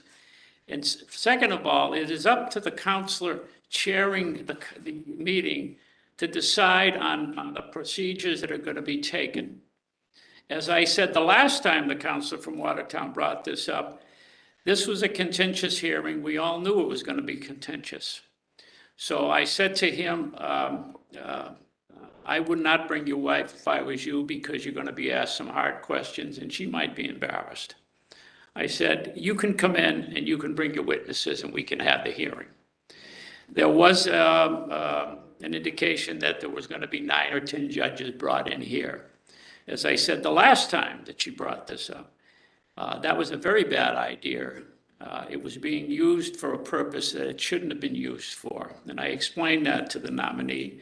He agreed with me and called the judges off. So he had a good fair hearing. It was a tough hearing for him, but he did a great job, I thought. And in fact, we voted on him, I believe, last week, if I'm not mistaken. So he passed, I think, by 8-0 or 7-1, I forget. So he had a very fair hearing, but it's up to each counselor to decide how they run their hearings. And I don't criticize any other counselor for the way they handle them. And I would expect and hope that no counselor criticizes other counselors before the body. If you have a criticism, do it downstairs or when you're with the counselor alone. Don't do it to play to the press. So that's all I have to say. Thank you, Lieutenant Governor. Okay. Thank you both. We have a motion and a second. We may begin the roll call. Yes, sorry. Yes. Yes. Yes. Yes. Yes. Yes. Yes. Okay, thank you. I recognize Councilor Hurley for a motion to record advice and consent for the appointment of Brandon D. Freeman to the position of Associate Justice of the District Court. I make that nomination with a great sense of pride in the nominee. He appeared before me. He was always a class act, and I think he's going to be a great judge. Second. Thank you. We have a motion and a second. Councilor Devaney? I just want to add that when I met with him, he mentioned being before Judge Hurley and what a good experience it was. And to have her recommendation and beside him being so qualified, I'm happy to vote yes. Okay, thank you. We have a motion and a second. We may begin the roll call. Yes. Yes. Yes. Yes. Yes. Yes. Yes. Yes. I recognize Councilor Hurley for a motion to record advice and consent for the appointment of Barbara Y. Burton to the position of Clerk Magistrate of the Chicopee District Court. I make a motion on this nomination with a great sense of pride and history. I've known Barbara Burton for not only my time on the bench, but when I was a practicing attorney. She was a great addition to the Springfield District Court as an assistant clerk. She's been at Chicopee for several years as the acting, and I'm sure she's going to do a great job there. Thank you. So moved. Okay, we have a motion and a second. Thank you. We may begin the roll call. Yes. Yes. With pleasure, yes. Yes. Yes. Yes. Yes. Yes. Okay, thank you. We have 2 nominations that need to be scheduled, and I believe you've organized that. One is Christopher Belazos to the position of Associate Justice, and that hearing will be June 1st at 9:30. 9 a.m. 9 a.m. 9 a.m. 9 a.m. for Christopher Belazos, and Elizabeth Dunnigan to the position of Associate Justice of the Superior Court will be the same day, June 1st at 10:30. Thank you. And we have 4 nominations today. They are being reappointed to the Department of Industrial Accidents Board. And they are Catherine Watson Cozio has been nominated for reappointment. Councilor Hurley, do you have a date and time for this hearing? I'd like to put it on for May 25th. Just checking what else is on for that date. We have 2 other matters. It's 2.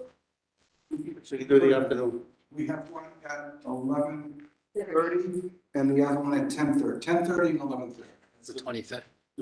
But what, you know, They're quick, 1 o'clock you can do. Okay. These are reappointments. All right, 1 PM. Seal. Okay.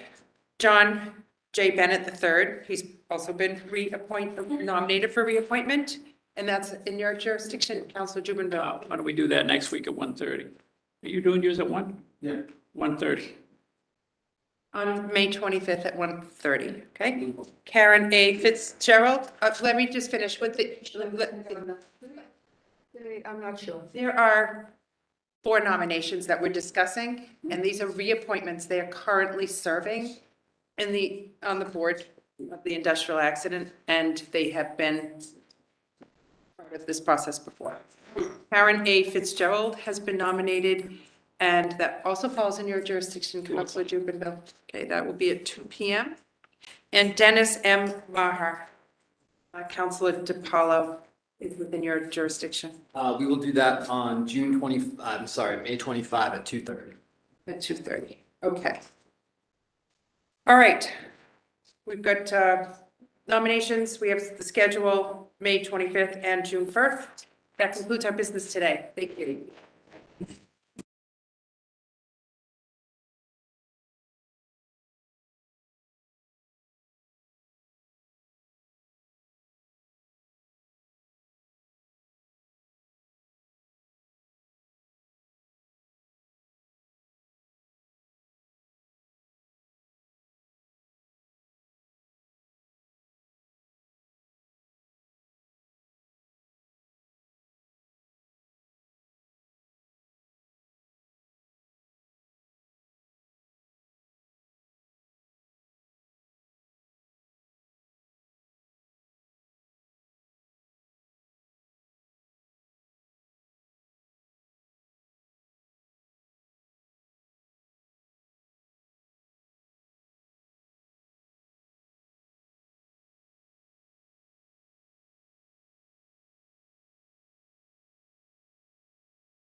Annie, and I will have the pleasure of presiding over this hearing today.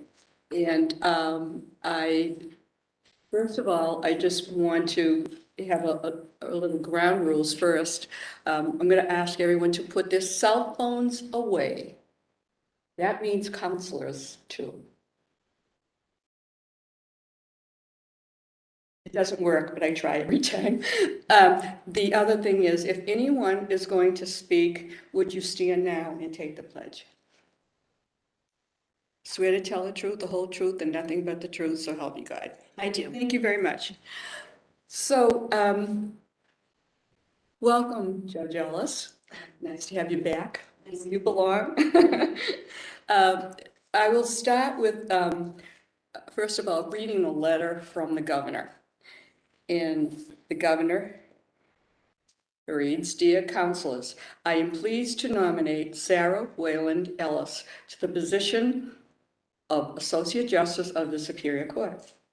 I submit the nomination for the advice and consent of the Executive Council pursuant to Part 2, Chapter 2 of the Constitution of the Commonwealth of Massachusetts. I am enclosing the nominee's resume for your convenience." So I welcome you. And before I have you introduce everyone that's here, I'm going to introduce my colleagues. First, Councilor Hurley, Councilor DiPaolo, Councilor Kennedy, and Councilor Duff. That's who is attending. Now, you can tell us, everybody here attending. My pleasure. Thank you so much, Councilor Devaney, for hosting this meeting, and to the councilors for being here. I'm joined today by one of my witnesses and my dear friend, Maya Saraf Frayne, another witness, and someone I have the pleasure of working with in the Waltham District Court, Probation Officer Daisy Barbosa, my third witness, who may be my first witness, and my mentor judge, Judge Stacy Forts, Sarah Adamson, who became a good friend of mine in the administrative office of the district court, my father, John Weyland, my daughter, Chloe Ellis, my son, my husband, Don, my mother, Marilyn Weyland, retired Sergeant Detective Stephen Fournier, who was for years the police prosecutor in the Waltham District Court, who I had occasion to work with when I was a new DA up through when I was a judge, and he retired. Behind Councilor Hurley, we have Detective David Savoy, who is the current Waltham District Court police prosecutor. We're joined by Waltham Assistant Chief Court Officer Mark Mischel, who in many ways is the glue of our courthouse. I'm joined by Joe Jackson, who is the DCA for the District Court, by Sergeant Detective Dean, who's our former prosecutor in Waltham District Court and has moved on to other accomplishments. We're joined by Joseph Dickhoff, Justice of the Appeals Court. And I'm sorry I don't know this gentleman here, but we're also joined by Aaron Thomas, who has the important role today of memorializing these proceedings. So thank you. Thank you. No, it's such a pleasure to see the judges that I voted for. Thank you. The first, I'm calling your witnesses is the order that you've given me. And the first one is the Honorable Stacy Fortes. Welcome back. Thank you, Councilor Devaney. Would you like me to sit here? Yes, please.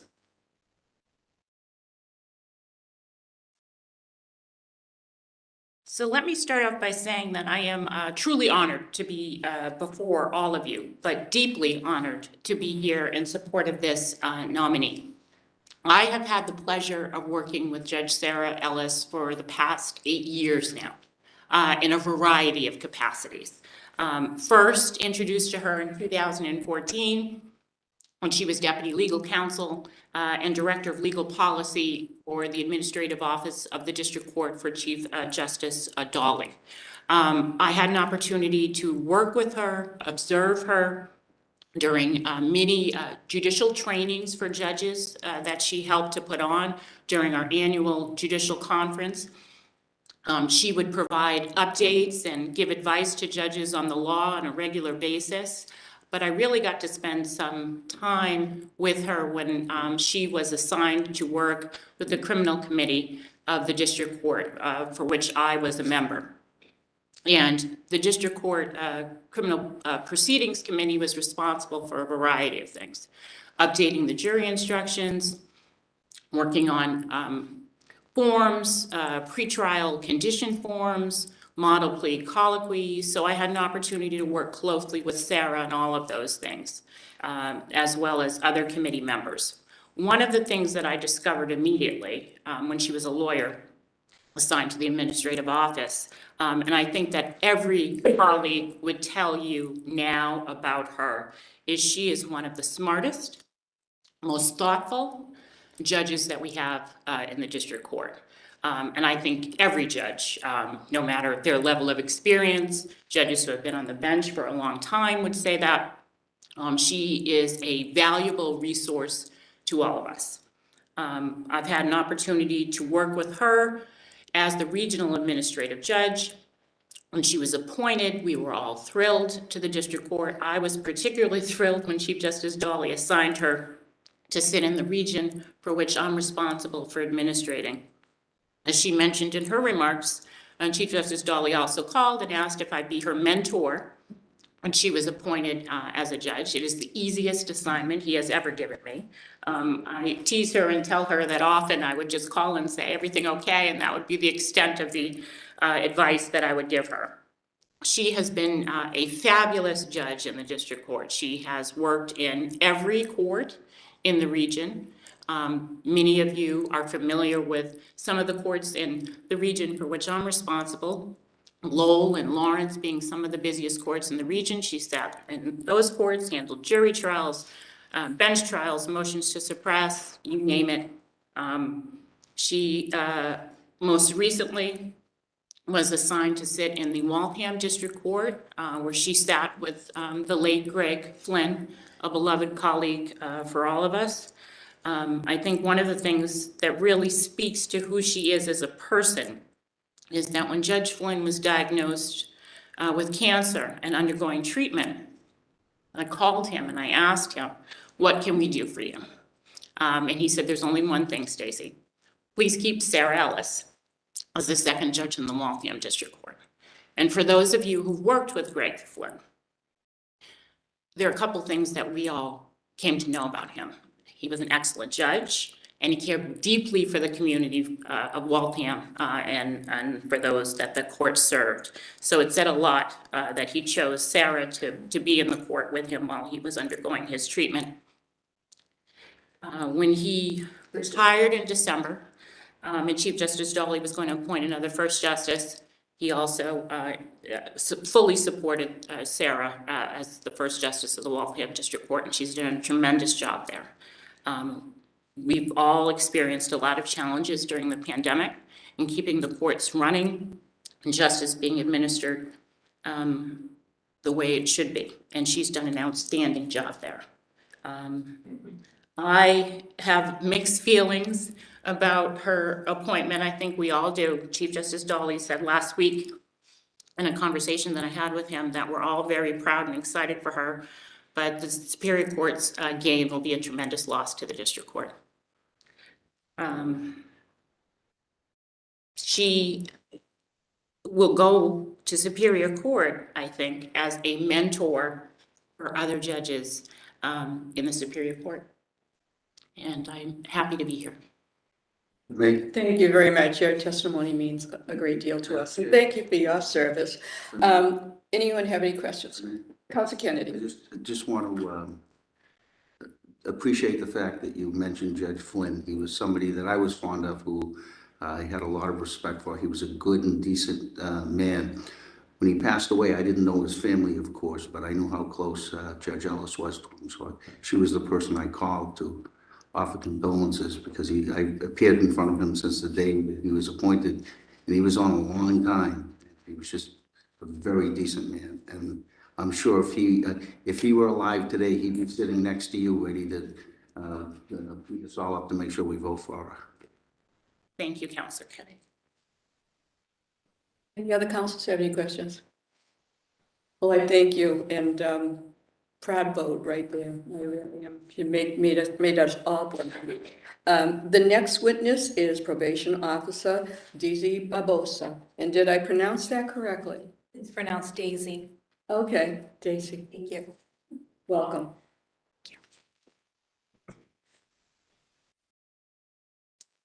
Good afternoon, and thank you for having me today.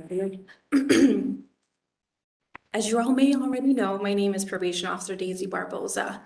Currently, I am a probation officer over at Waltham District Court, where I had my first encounter with Judge Ellis 3 years ago, where she sat on my interview panel. Fast forward today, I've been over at Waltham District Court for 3 years, and but prior to that, I served as an associate probation officer for the Cambridge Juvenile Court of the Middlesex Division. Coming here today, I really did not want to sound too cliche, as most of the things I'm going to say are things that Judge Ellis probably already know. However, I wanted to speak from the heart, and I think that that's the best way to convey my message and convey and speak about Judge Ellis. So I plan to do just that.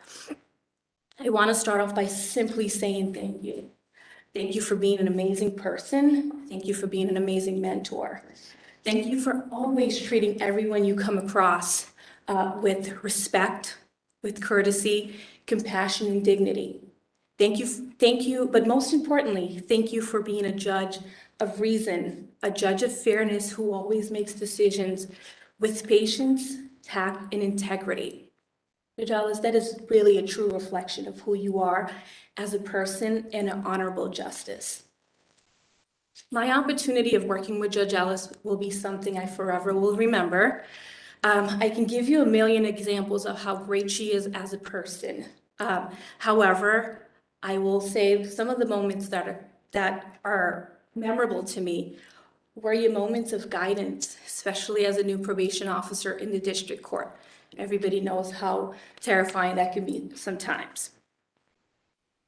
I will say that some of the moments that stood out to me the most were the moments of guidance. Those moments developed me to becoming a professional who look at the totality of situations before making decisions.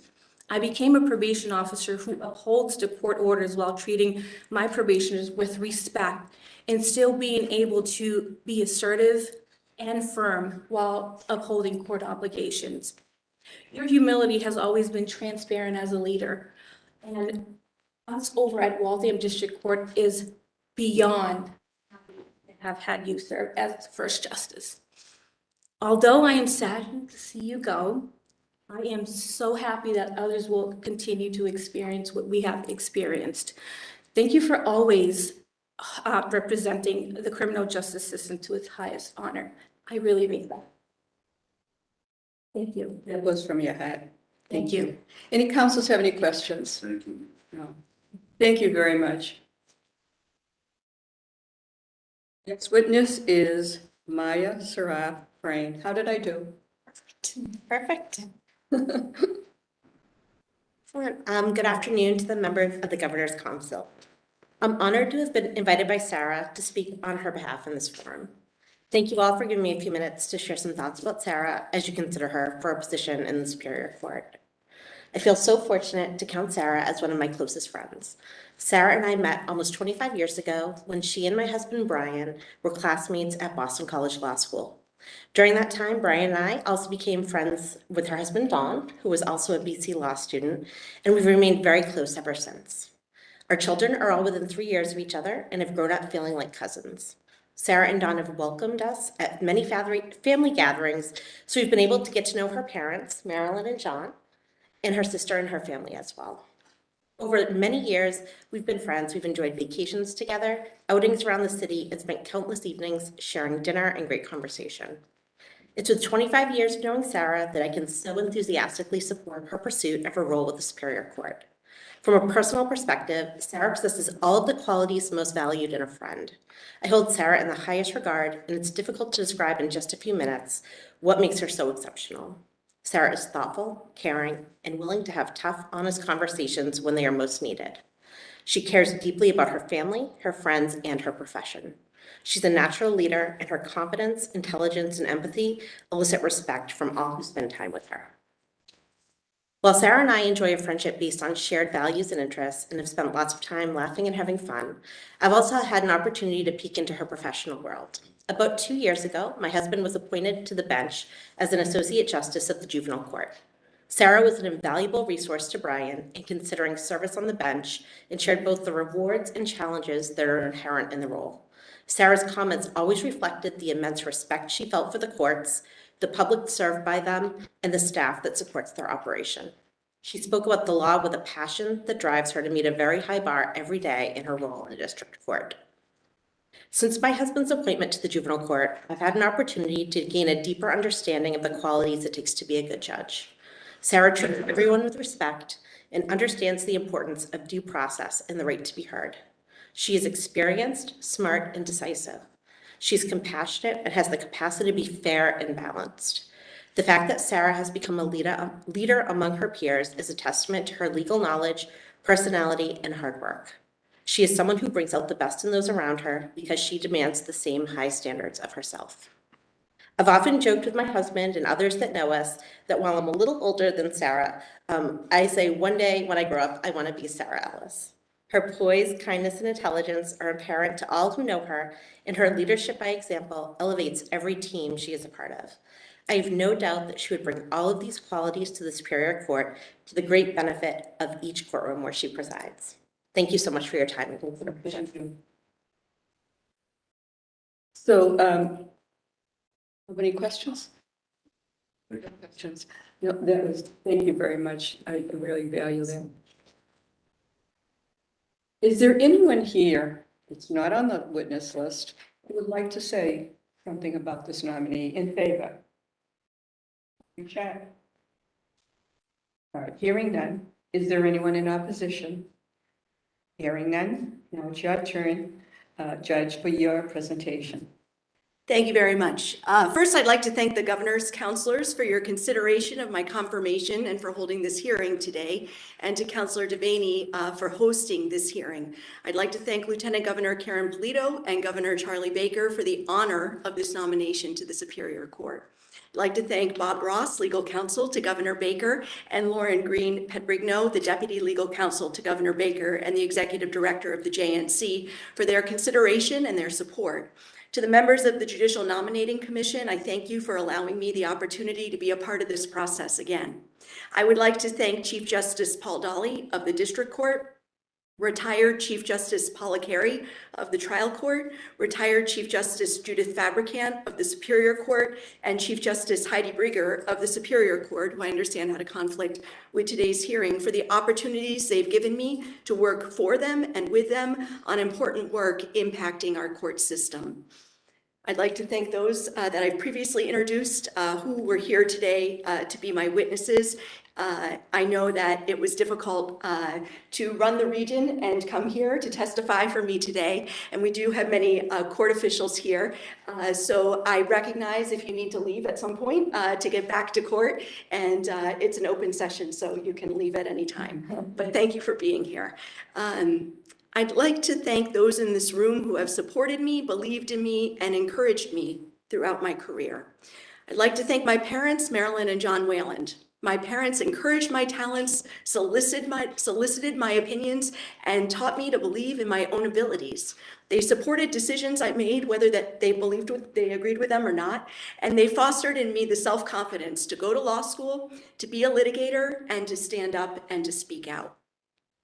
My mother is a retired middle school guidance counselor and English teacher, and from her I learned to examine and question my own feelings, motives, and beliefs. She encouraged my sister and me to widen our perspectives to better understand where other people are coming from.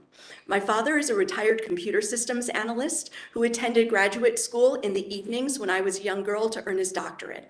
From him, we learned to tackle problems with patience, precision, and persistence. From both my parents, I learned the value of hard work, as well as to love learning for learning's sake, and that it is a privilege to be able to dedicate yourself to work that is also your passion. My sister, Laura Twilliger, who cannot be here today, is a true optimist, and I deeply support her lifetime of love and loyalty.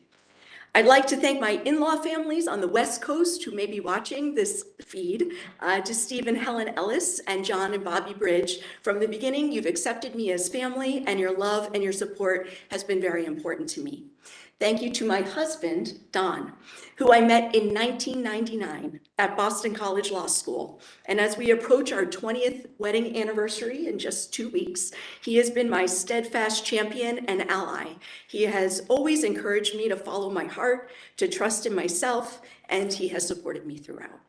Finally, I'd like to thank my 2 daughters, who are ages 16 and 13. When they sat over here just 5 years ago, they were kids. And I could not be more proud of the individuals they are growing into.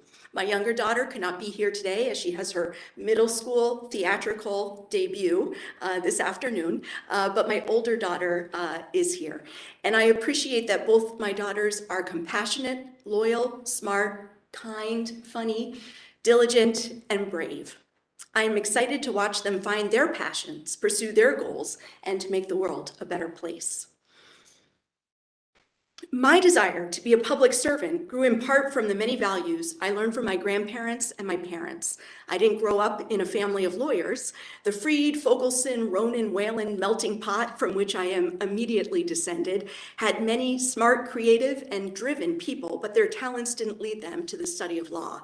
I was raised with an emphasis on education, intellectual curiosity, hard work, and self-sufficiency, with a strong emphasis on being true to myself in all circumstances. I wanted to become a lawyer because my experiences taught me that the law is a powerful tool to help others. In college, I worked as a receptionist, typist, and clerk in a small medical malpractice firm. There I met people who had suffered debilitating injuries and illnesses who had turned to the law for recourse. In the state's attorney's office in Maryland, where I volunteered through many of those same years, I assisted victims of violent crime and their family members who were waiting for trial, scared to testify, but finding the courage because they believed our legal system would deliver justice. Being a judge in the district court for the past 5 years has been a privilege and an honor. I have seen the impact that poverty, lack of education, substance use disorders, trauma, and mental health have on the lives and choices of people appearing before me every day.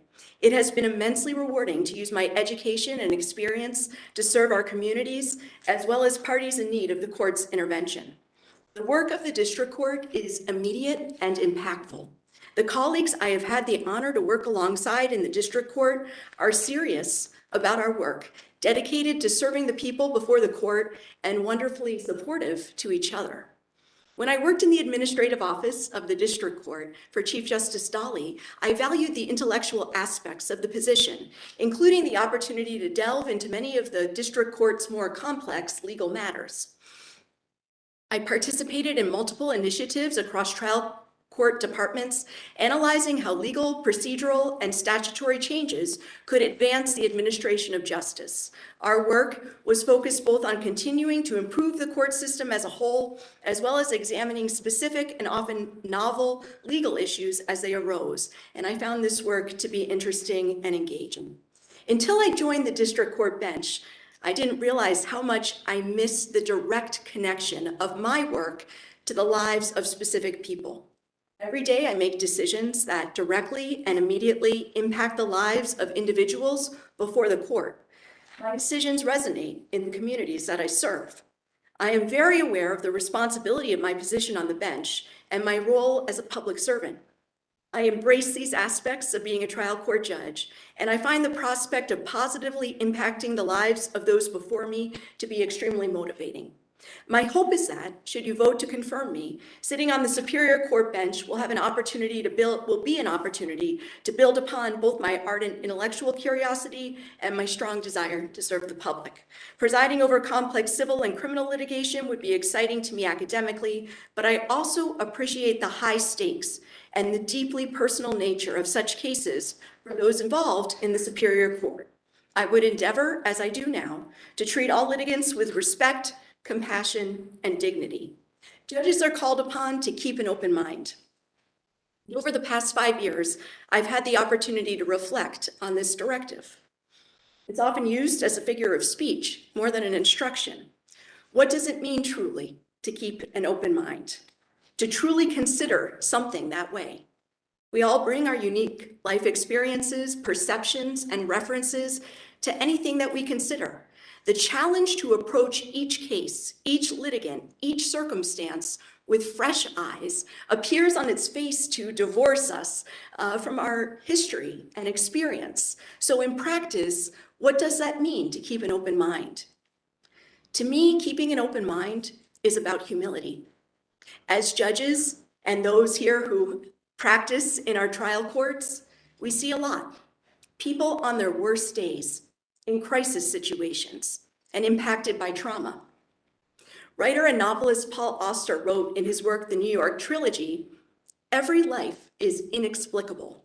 No matter how many facts are told, no matter how many details are given, the essential thing resists telling." For any person appearing before the court, we judges see the aspects of a litigant presented to us, but we cannot appreciate all the complexities that has led each person to the circumstances that they face. We may study legal concepts comprehensively, but we are constantly challenged to apply these concepts to the unique lives of the people before us. A dear friend to many of us here lived by the phrase, "There is nothing more ignorant than certainty." This is an important and central mantra to any judge. The promise we make as judges is that we will be fair and we will be impartial.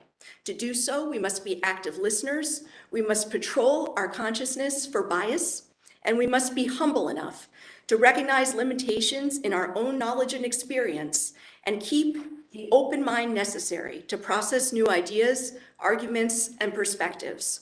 Those before us are deserving of decisions made with reason, compassion, and humility.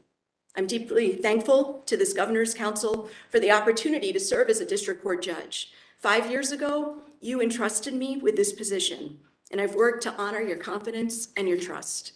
If confirmed to the Superior Court, I am confident that I would continue my career on the bench in a manner that serves the public fairly and utilizes my professional and personal strengths. Thank you. I look forward to any questions you may have for me. Thank you very much.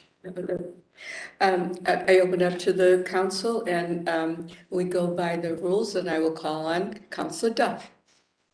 Thank you. You know, I'm very impressed with you, your resume, your education, liberal arts education, which I'm a big fan of. Share with your parents the ability to read and write, which I think is underestimated today.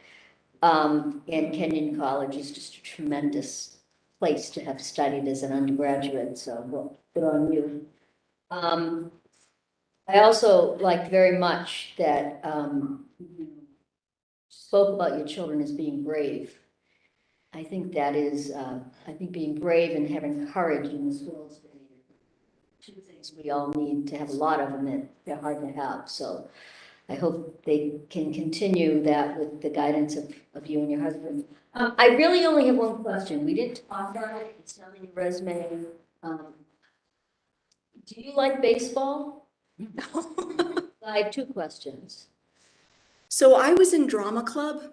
As you know from our conversations, I am, to my detriment, not a particular sports enthusiast, and my husband is grimacing as I say that, and you have Justice Dickoff behind you.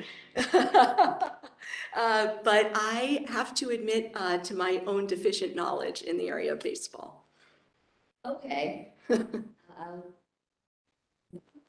I had an algebra teacher that would sometimes write BOD on our benefit of the doubt. So I'll give you benefit of the doubt on that. Who would you root for baseball? So that is also a loaded question. It is a loaded question, and think So I know that the hometown carries the day in this conversation. I will say that my family's from New Jersey, and my husband grew up with a grandfather in Seattle, but who grew up in New Jersey. So I have to admit, especially if my uncle's watching. These guys are looking at you like, I know. So now's when everyone in the room leaves. I enjoy watching the Red Sox play baseball. Done. I have no further questions.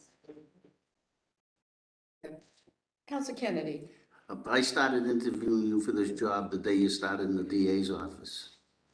Well, I don't have to ask you any questions. I've been asking you questions for a decade and a half at least. So I'll vote for you. Okay, Councilor Powell. Thank you. Well, the weighty issues are out of the way, so I have some inconsequential things. Anytime I get multiple phone calls from Councilor Kennedy about a nominee, it raises a lot of red flags. So hopefully this goes okay. So whenever I ask this, I preface it sometimes with the disclaimer that I have no problem with prosecutors. I entered law school intending to be a prosecutor. My first summer internship was in the Suffolk County DA's office. The Child Abuse Division changed the trajectory of my life. And Justice Dickoff, no way he remembers, but he gave me the opportunity to write 2 appellate briefs that summer. So it was a great summer. And if the ADAs were paid more, I would have gladly pursued that path. Nonetheless, I do concern myself with balance on the bench. And so we do continue to have a preponderance of our judges coming from prosecutorial backgrounds. And I know obviously you've been on the bench for some time now, since that experience. But how can you assuage my concern about having a broader perspective than just the prosecutorial mindset? Well, I would rely on my track record on the district court bench. I have endeavored to be fair and balanced. I think that my experience as a prosecutor was important in terms of my education and my frame of reference. And I think one of the things that you learn in that position, especially as it relates to district court, but really superior court as well, is that both defendants and victims come to the equation with a lot of obstacles. And people who are defendants before the court may have in the past been victims of other things in their own right. And life is difficult for people. I spoke in my remarks about poverty, mental health, lack of education, substance use disorder, and that's something that we see every day, and it limits the choices of the people before us. So I think that both my experience as a prosecutor and then reinforced by the past 5 years, that I've learned that compassionate and understanding is central to what we do. So when's the last time that you had a chance to visit a House of Corrections facility? So I went when I joined the district court bench, I believe, and before that, I probably visited the Bill Ricca House of Correction at least 3 times as a prosecutor. We preside over cases in our early judgeship in different, all over the state. So I've been to, for instance, the Worcester prison, which is also a mental hospital. So I've been to various, I would say, facilities that also act as houses of correction. And do you think it's important for judges to periodically visit these places? Absolutely. Because if we're sentencing people to the House of Correction, we ought to know what it means and what a hardship it is.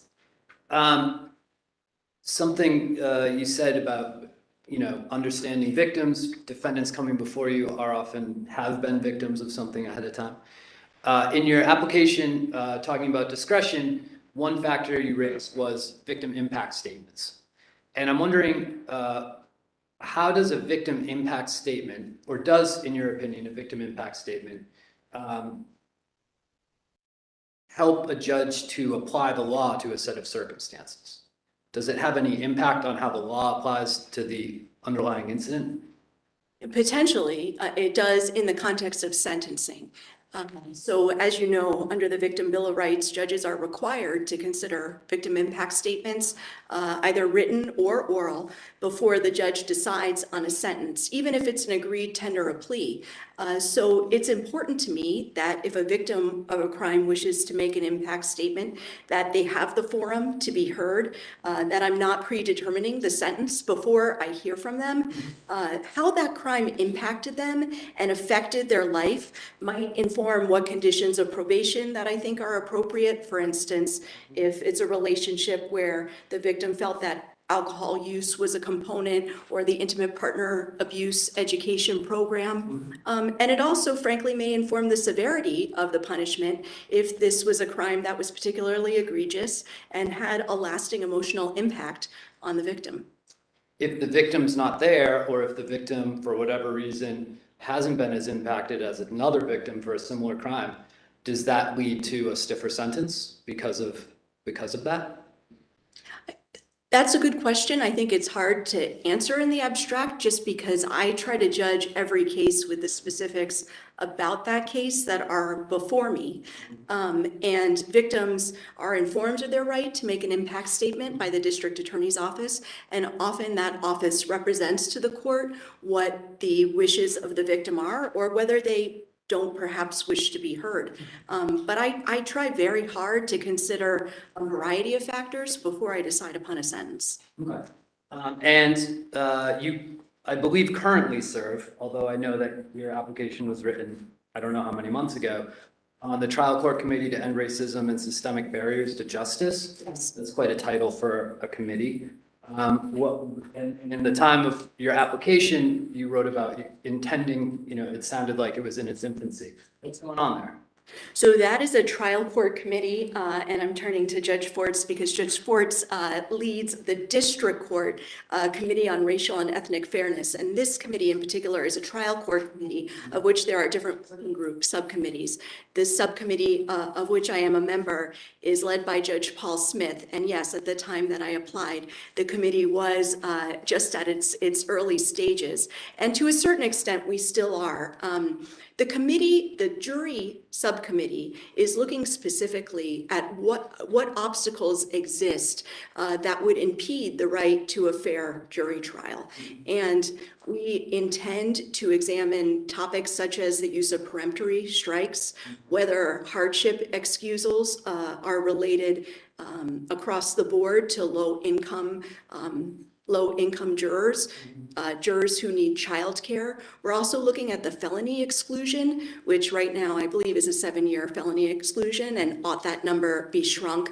But in order to examine these questions, we're very much in the data collection mode right now. And as you know from the Harvard study, which went into depth on the different methods to collect data, relying on one database alone is insufficient. We certainly have access to mass courts.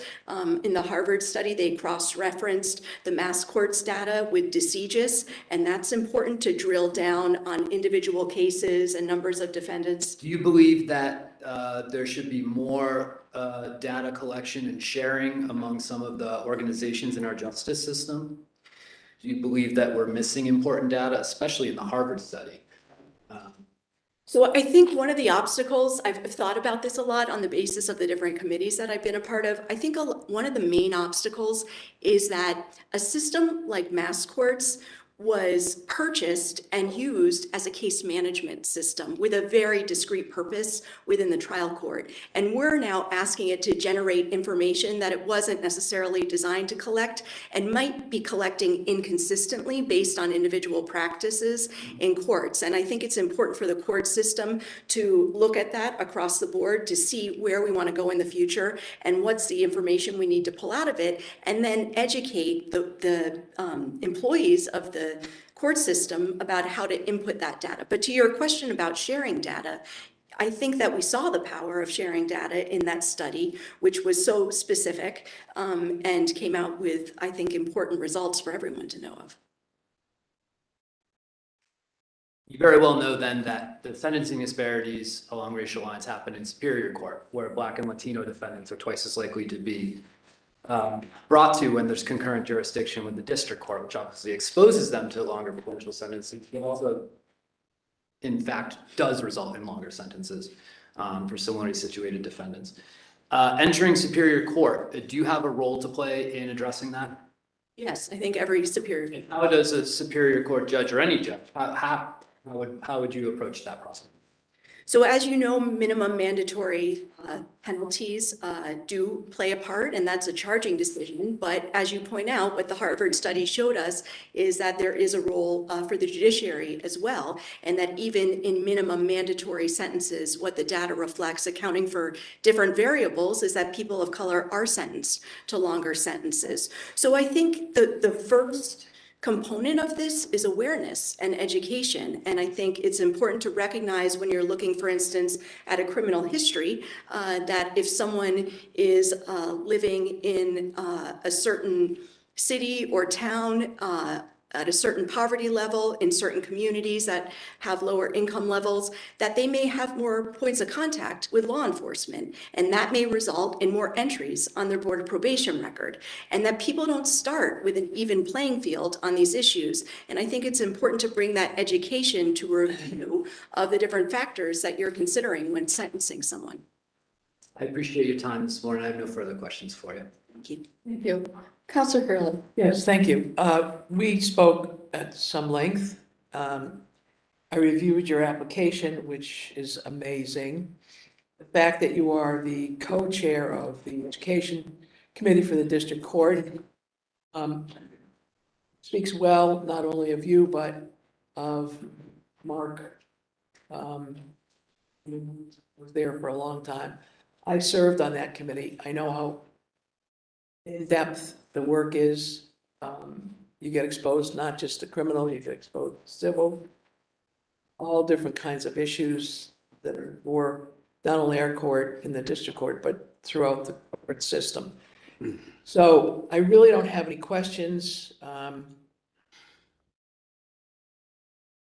Got phone calls from Judge Smith, a number of other judges that I've known, and also from Tina Cafaro, who were part of the Education Committee mentor team that has her being put through her paces. And the word she used was awesome. And it's not the only time I heard awesome, unbelievable, incredible work ethic, etc. I really don't have any questions that have not already been touched upon. My big thing is protecting victims while giving defendants a fair trial. And that includes the issue of bail. We talked about that. So I regret the loss of you in the district court, but I applaud your willingness to work.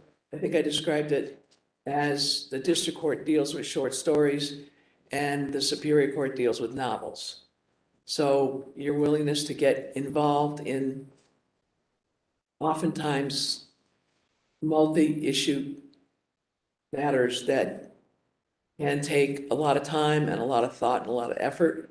I am confident that you will be a rising star in the Superior Court in short order. So I am going to vote for you. Thank you very much for your time and good luck to you. Thank you, Counselor Hurley. Thank you. Counselor Ferrara. You and I have spoke several times, and you have a plethora of unbelievable letters from high-ranking people. Your reputation is stellar. I'm not one to ask questions for the sake of asking the questions. I applaud you wanting to go to the Superior Court. I was a Superior Court law clerk 30 years ago, and I appreciate the work that the great Superior Court judges do. Take home work and work at night and weekends. So I applaud you for one. I thank you for your service, and you're going to be a great Superior Court judge. You have my vote next week. Thank you, Counselor Ferrara. Thank you. Juvenile. Thank you. To follow up on Councilor Apollo's point about the study from Harvard, it's been about, I'm guessing, 3 years since the study came out, or is it 4? I feel like it's closer to 4. I'm sorry, I don't have the date of this study. So we all know about it now, at least everybody that's read the study. Do you feel that anything has changed based on that in our court system? I hope so, but I can't answer that specifically because don't know what the sentencing and juvenile detention statistics reflect. But I know that the court leadership has made it a mission to educate judges that study. It is required reading. And I think a lot of the aspects of that study are important for judges to consider when looking at all of the variables that lead you to a bail decision all the way to sentencing. I haven't obviously done any studies after that study, but I am in the Superior Court a lot and the District Court a lot. And I don't get a sense it has changed. I hope I'm wrong, I hope it has, but I don't get that sense. I think the charging by DAs hasn't changed much.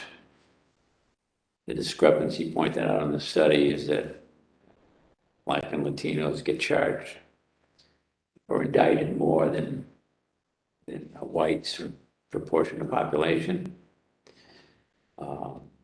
I still feel hasn't changed much. And of course, everybody plays a hand in what the study said was one word for what's going on in our system was racism. The only word. So I know everybody plays a hand in it. I mean, that the charging authorities charge and it winds up in the lap of a judge. Better for worse, you're stuck with it, right? To some extent. Sorry, stuck with what? With the charges that are before you and the defendant comes up. And again, I haven't done a study on the amount of incarceration since that, but I hope I'm wrong, but I don't get a sense it has changed much. And the only way people end up in prisons or houses of correction is because the judge puts them there. I get the sense that the minority members of our state that live in minority areas of our state interact on a higher level with police and individuals that don't live in those areas. As a result, the more contact police, the more chance that they're going to get charged with a crime. I don't see that change much since the study. But again, I could be wrong. So from the study, what do you glean you can do in the Superior Court? Yes, bring your knowledge on the issue, help in any way you can to alter the course we've been on up to the study and maybe right up to now. I think it's important to bring an educated eye to the information that's put before the judge about any individual before the court. One of the things that the study talked about is people of color, young men in particular, being charged with gun and drug offenses at a higher rate than people who are white. And to your point, the judge does not control what the charge is, but we certainly can look at someone's criminal history, to look at where they live, to see what those early interactions were with law enforcement, and to decide how much weight to give that information on the basis of the challenges that that particular individual faces. I get the sense that racism is baked into our system since 1780 when we started having courts in the county. And I think it ended up pretty pervasive through our system in ways that we don't even recognize it.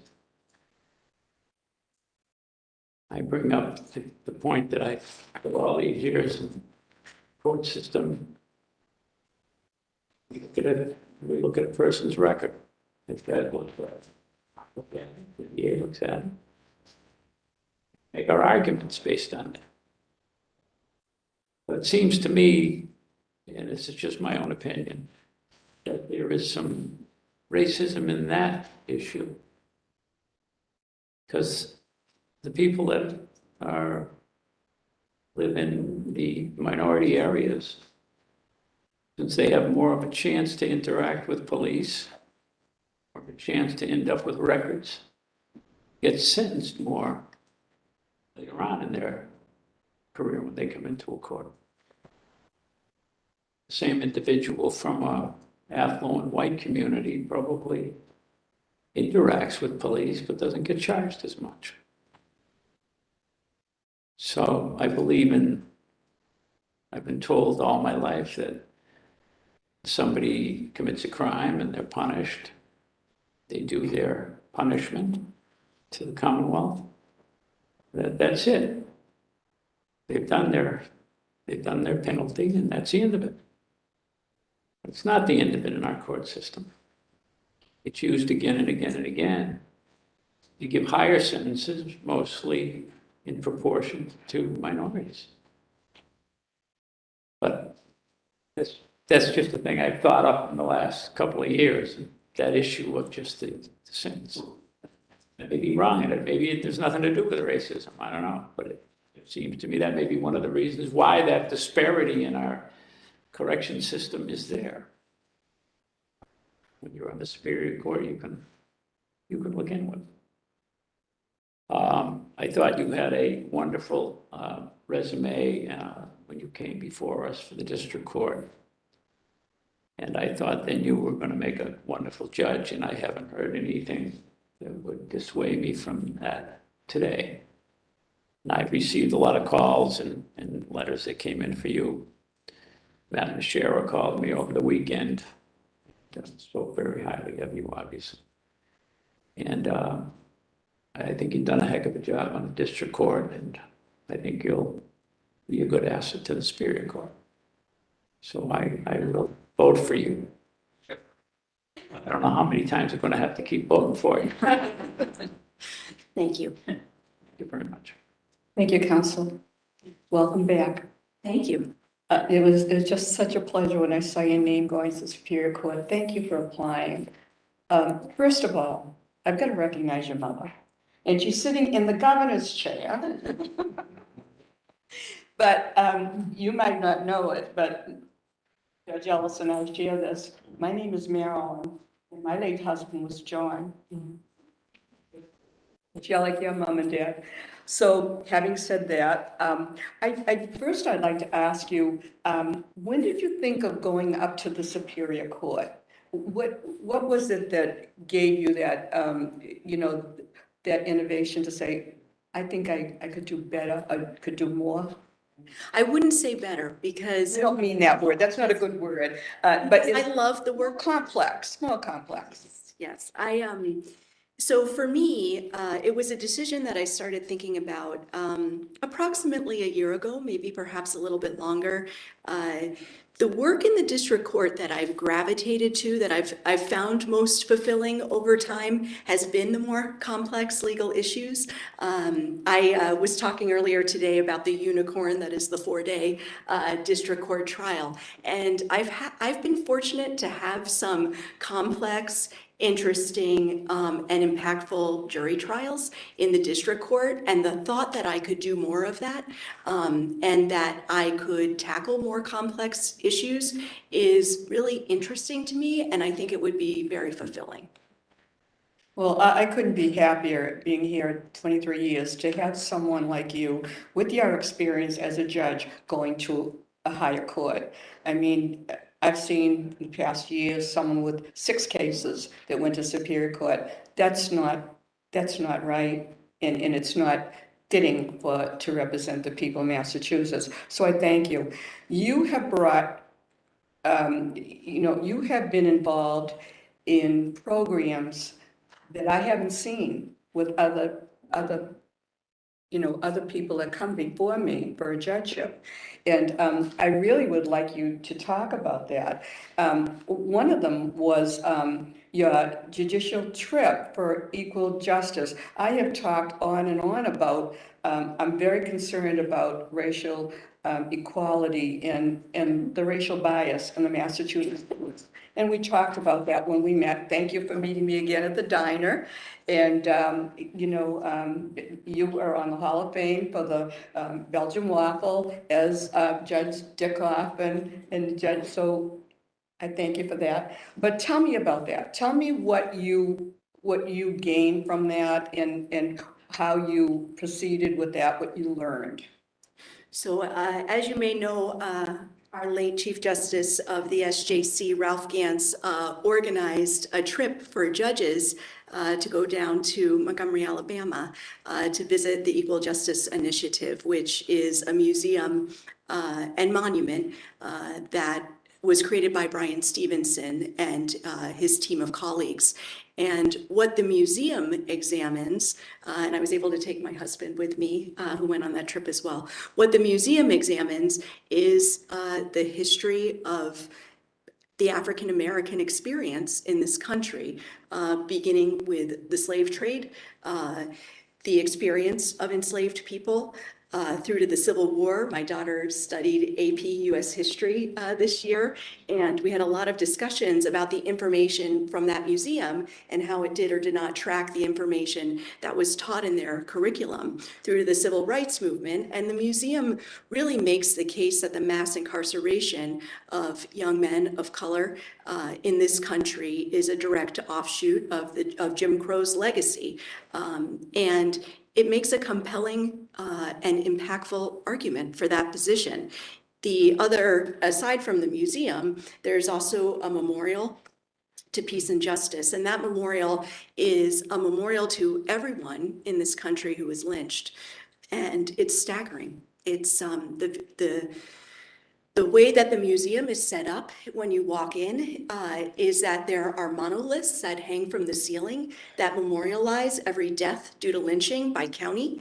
And as you travel down the spiral of the museum, these monoliths are turned on their side so that they go from looking like tombstones to looking like gravestones, graves. And it's staggering. And I'm so thankful that I had that experience. I hope that we can take our children to that museum in the future because I think it's important for children to grow up with that information. And after the trip to the museum and the memorial, the judges met with Chief Justice Gantz and shared our reflections, our hopes for the court system, and ways that we saw we might be able to effectuate change. Right. Also, which is something I'm concerned about, domestic violence, and you were on that domestic violence and sexual assault council. So what did you bring from that to, to help you in your position as a judge? In the district court and in the superior court, we see a lot of domestic violence, and sexual assault crimes are some of the most serious cases that come before us as judges. We were looking, when I first joined the committee, at education initiatives for judges and for all court staff.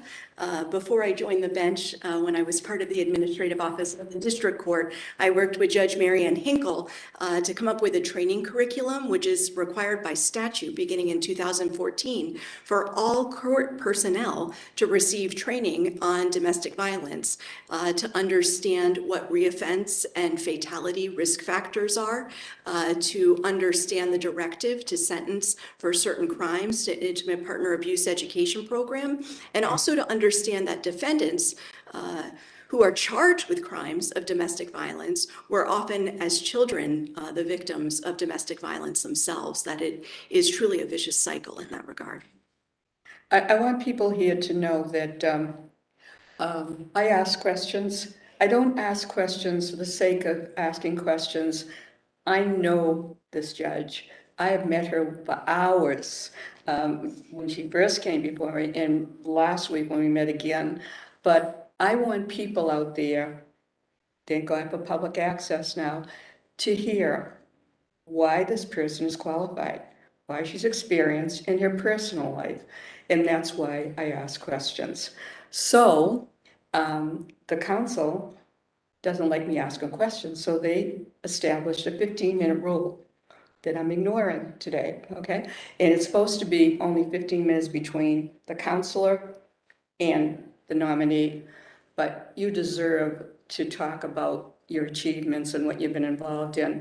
I was very interested in your involvement with Justice Agnes, wonderful, wonderful man, and Judge Tikoff. You are involved in some publications, and you're still working on one with the judge here. But tell us about that. I know, but you tell us.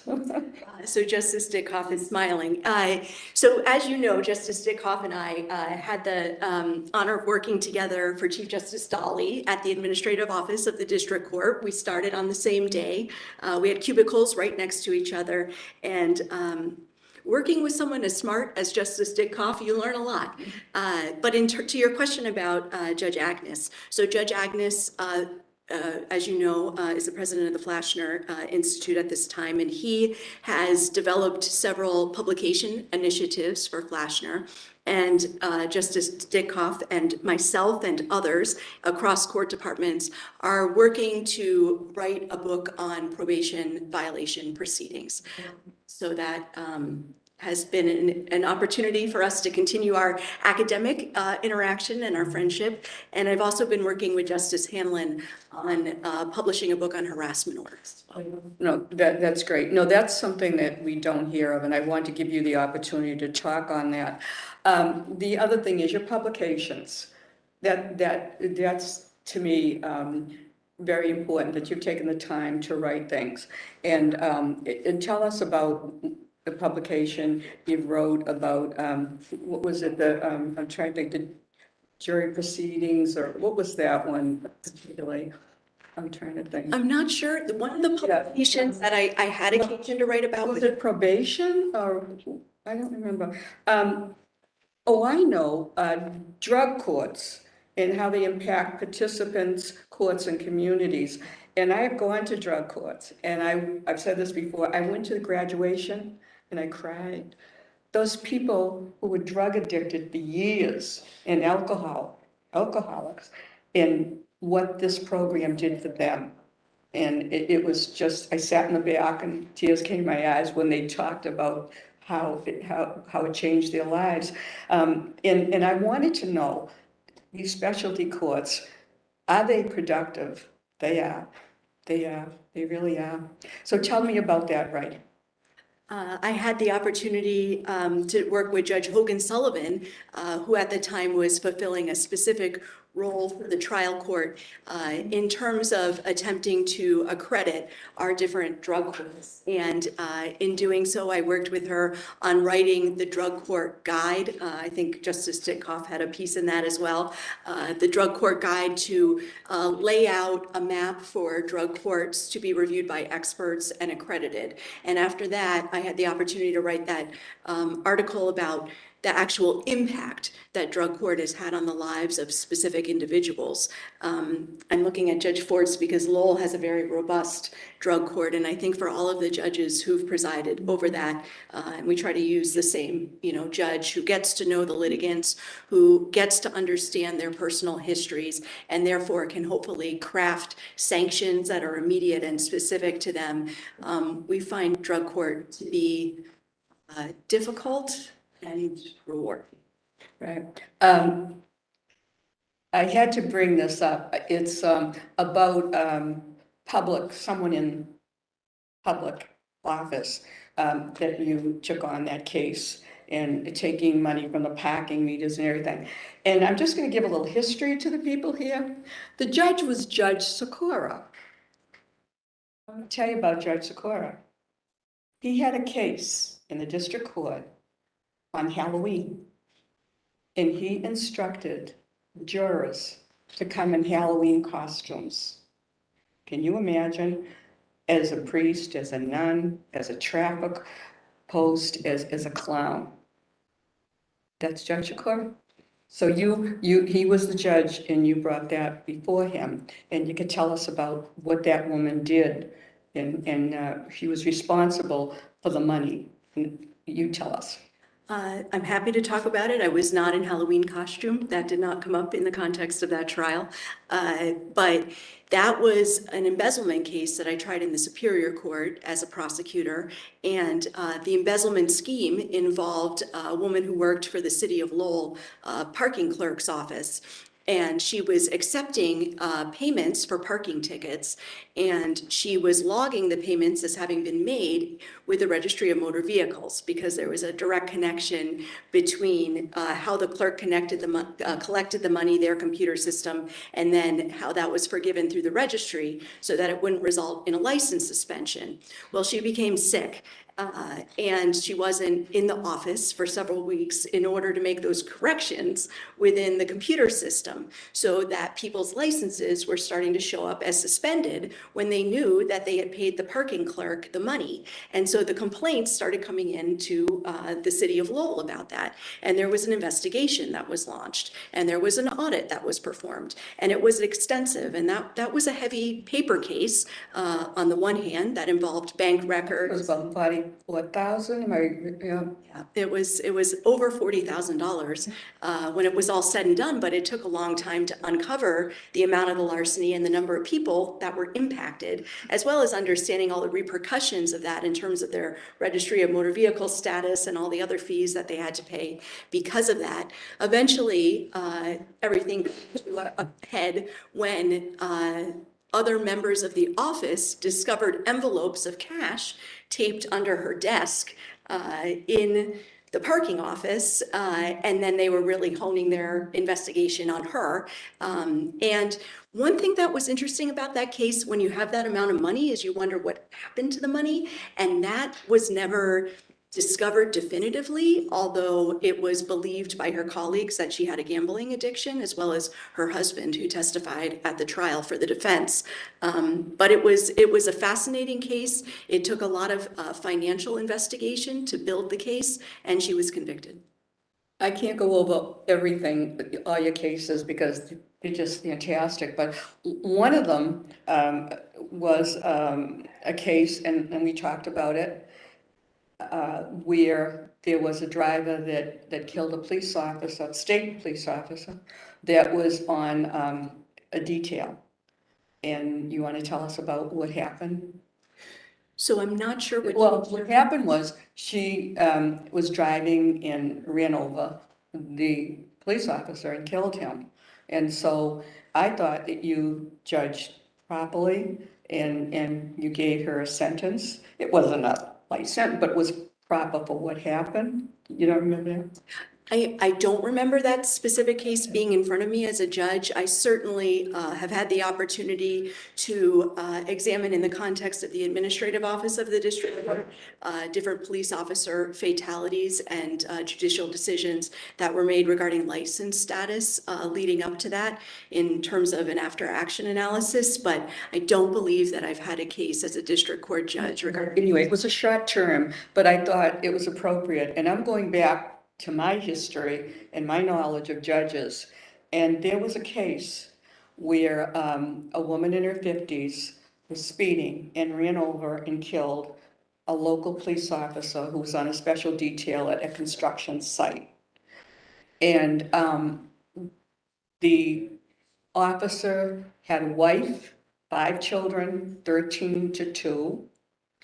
And when it went to court, the judge ruled, I told you, the judge ruled suspension of her license for 6 months.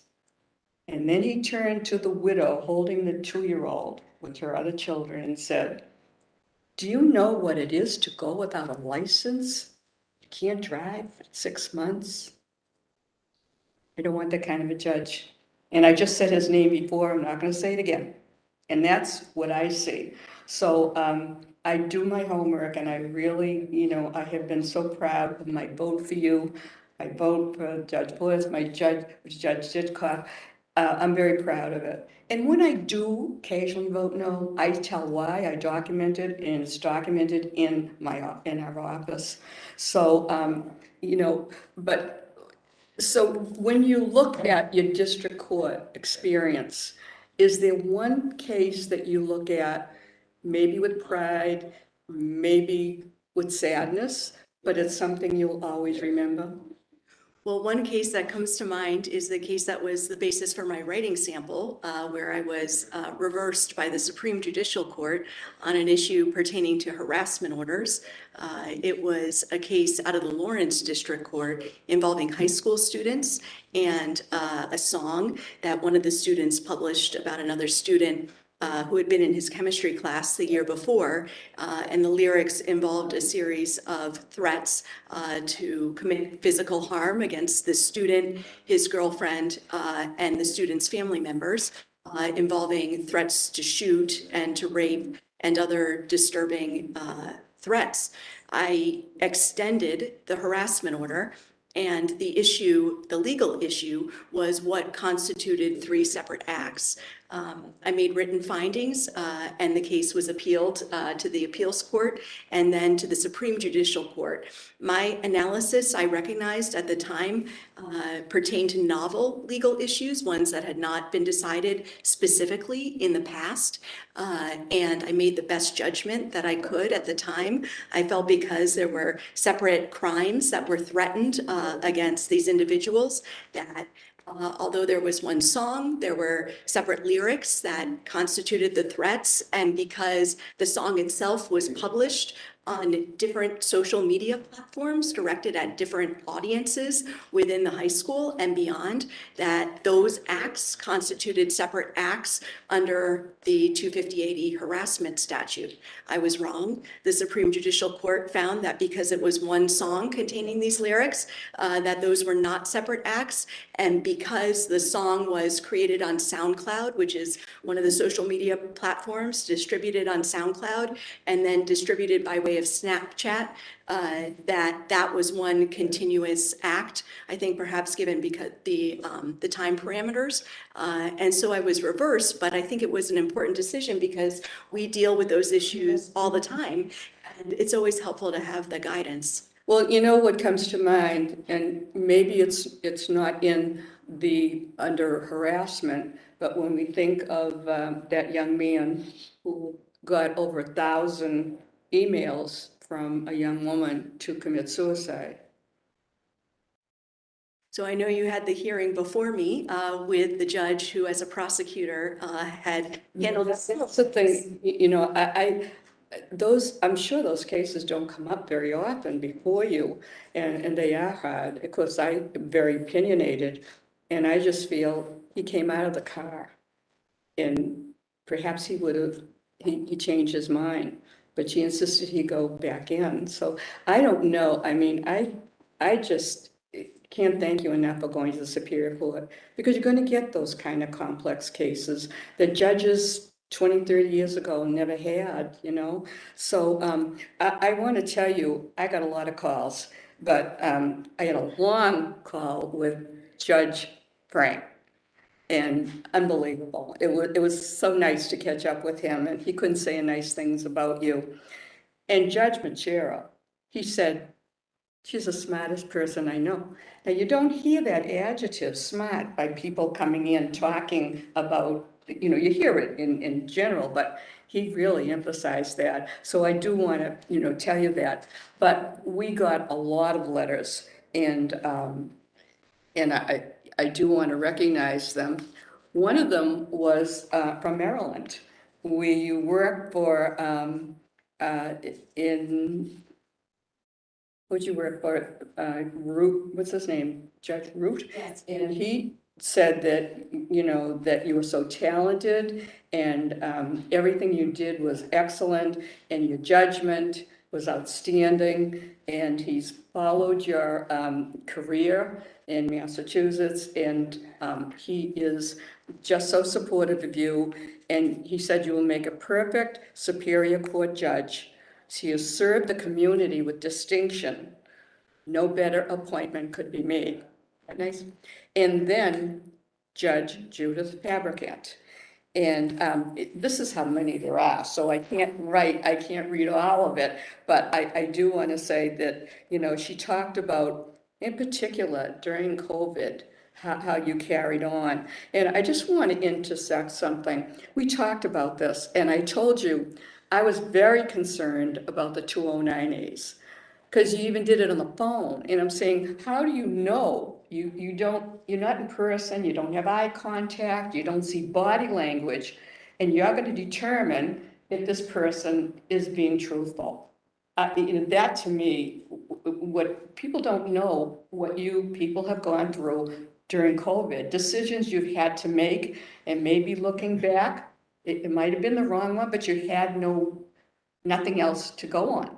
It was all, on the phone or whatever. So you got through that. Well, I have to take this opportunity to thank the Waltham District Court, because we learned a lot about technology during the pandemic, and we quickly realized that the phone conversations were not a way to hold court, and the trial court got Zoom licenses, video conferencing license for us, and it was a team effort. And I'm looking at Assistant Chief Mitchell, who often not only is our court officer, but is our tech support in the first session, to train everyone in the courtroom and the clerk's office and the judge on how to start Zoom meetings, on how to bring people into Zoom meetings, and to run sessions both on a computer screen and also in person, often simultaneously. We've worked hard to get cameras into the courtroom that allow parties to see each other, even if one is in person and one is on Zoom. And because of the pandemic, it's permitted people who have COVID or been exposed to COVID, even at this point, to continue to participate in their court hearings. Well, I have to tell you how important it is for me to know your relationship with the people in the court, that you care about people, you care about all of them, and that's why they're here. That means a lot to me. And I always say I won't vote for anyone without compassion. And you got it stamped on your forehead. So I'm very pleased in that. So, so Judge Fabricant said a lot of good things about you. And she said that,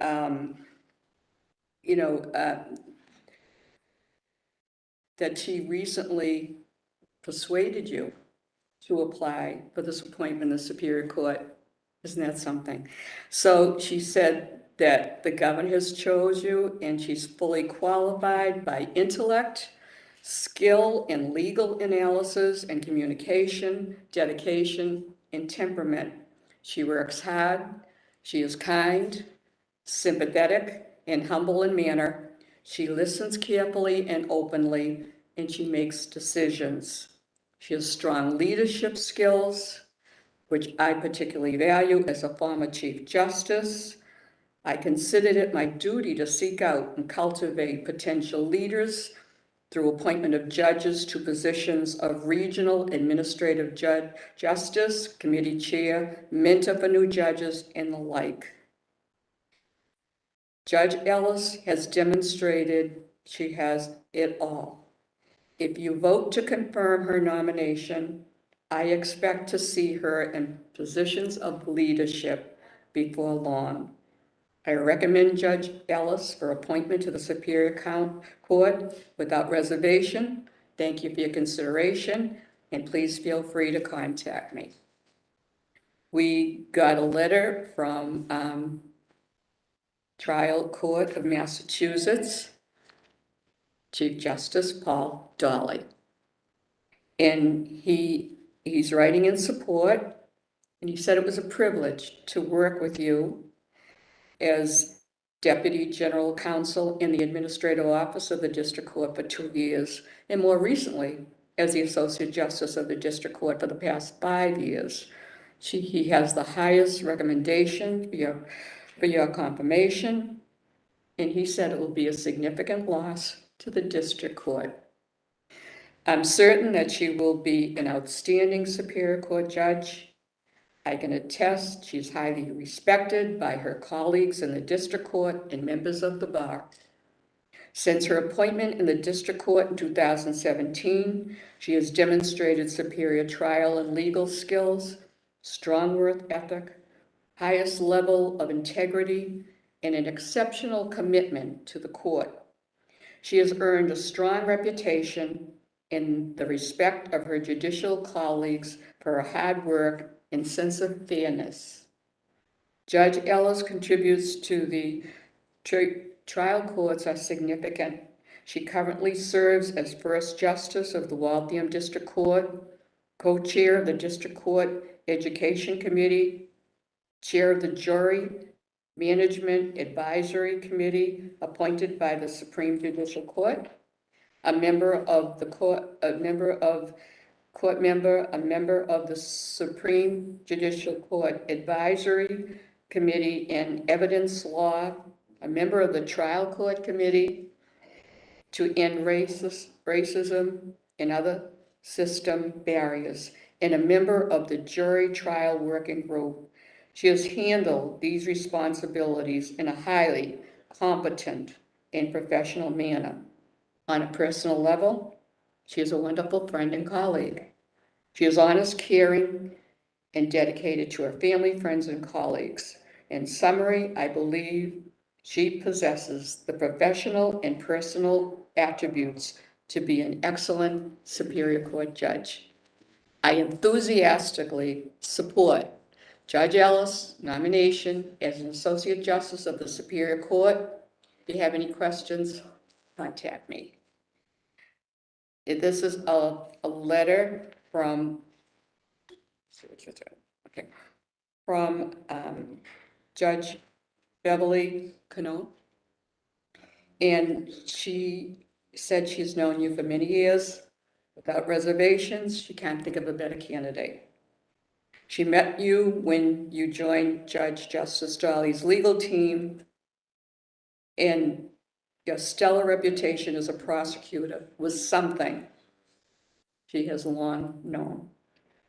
She was a public defender for 24 years before becoming a judge, and she recognizes in Sarah not only her exceptional trial skills, but the fact that she is a person of the utmost integrity and was a prosecutor from whom you could expect fair dealings. As a deputy general counsel, director of legal policy for Judge Dolly, Judge Ellis helped establish the professional excellence for which her office is known. She is instrumental in educating judges on topics as diverse as domestic violence, uniform rules of impoundment, civil commitment and substance use disorder, and sentencing best practices. When she was appointed as the district court, she continued her teaching and committee work. In fact, Chief Justice Budd was so impressed with her that when Chief Justice Fabricant retired as the chair of the Jury Management Advisory Committee, Justice Budd appointed Judge Ellis as chair. This was extraordinary, as traditionally the position had been held by a Superior Court judge. When Judge Ellis was a newly appointed district judge, she appeared in Lawrence District Court, where my son, Frankie, was an ADA. At the end of her day there, Frankie called me to tell me that a new judge sat that day and that she was excellent.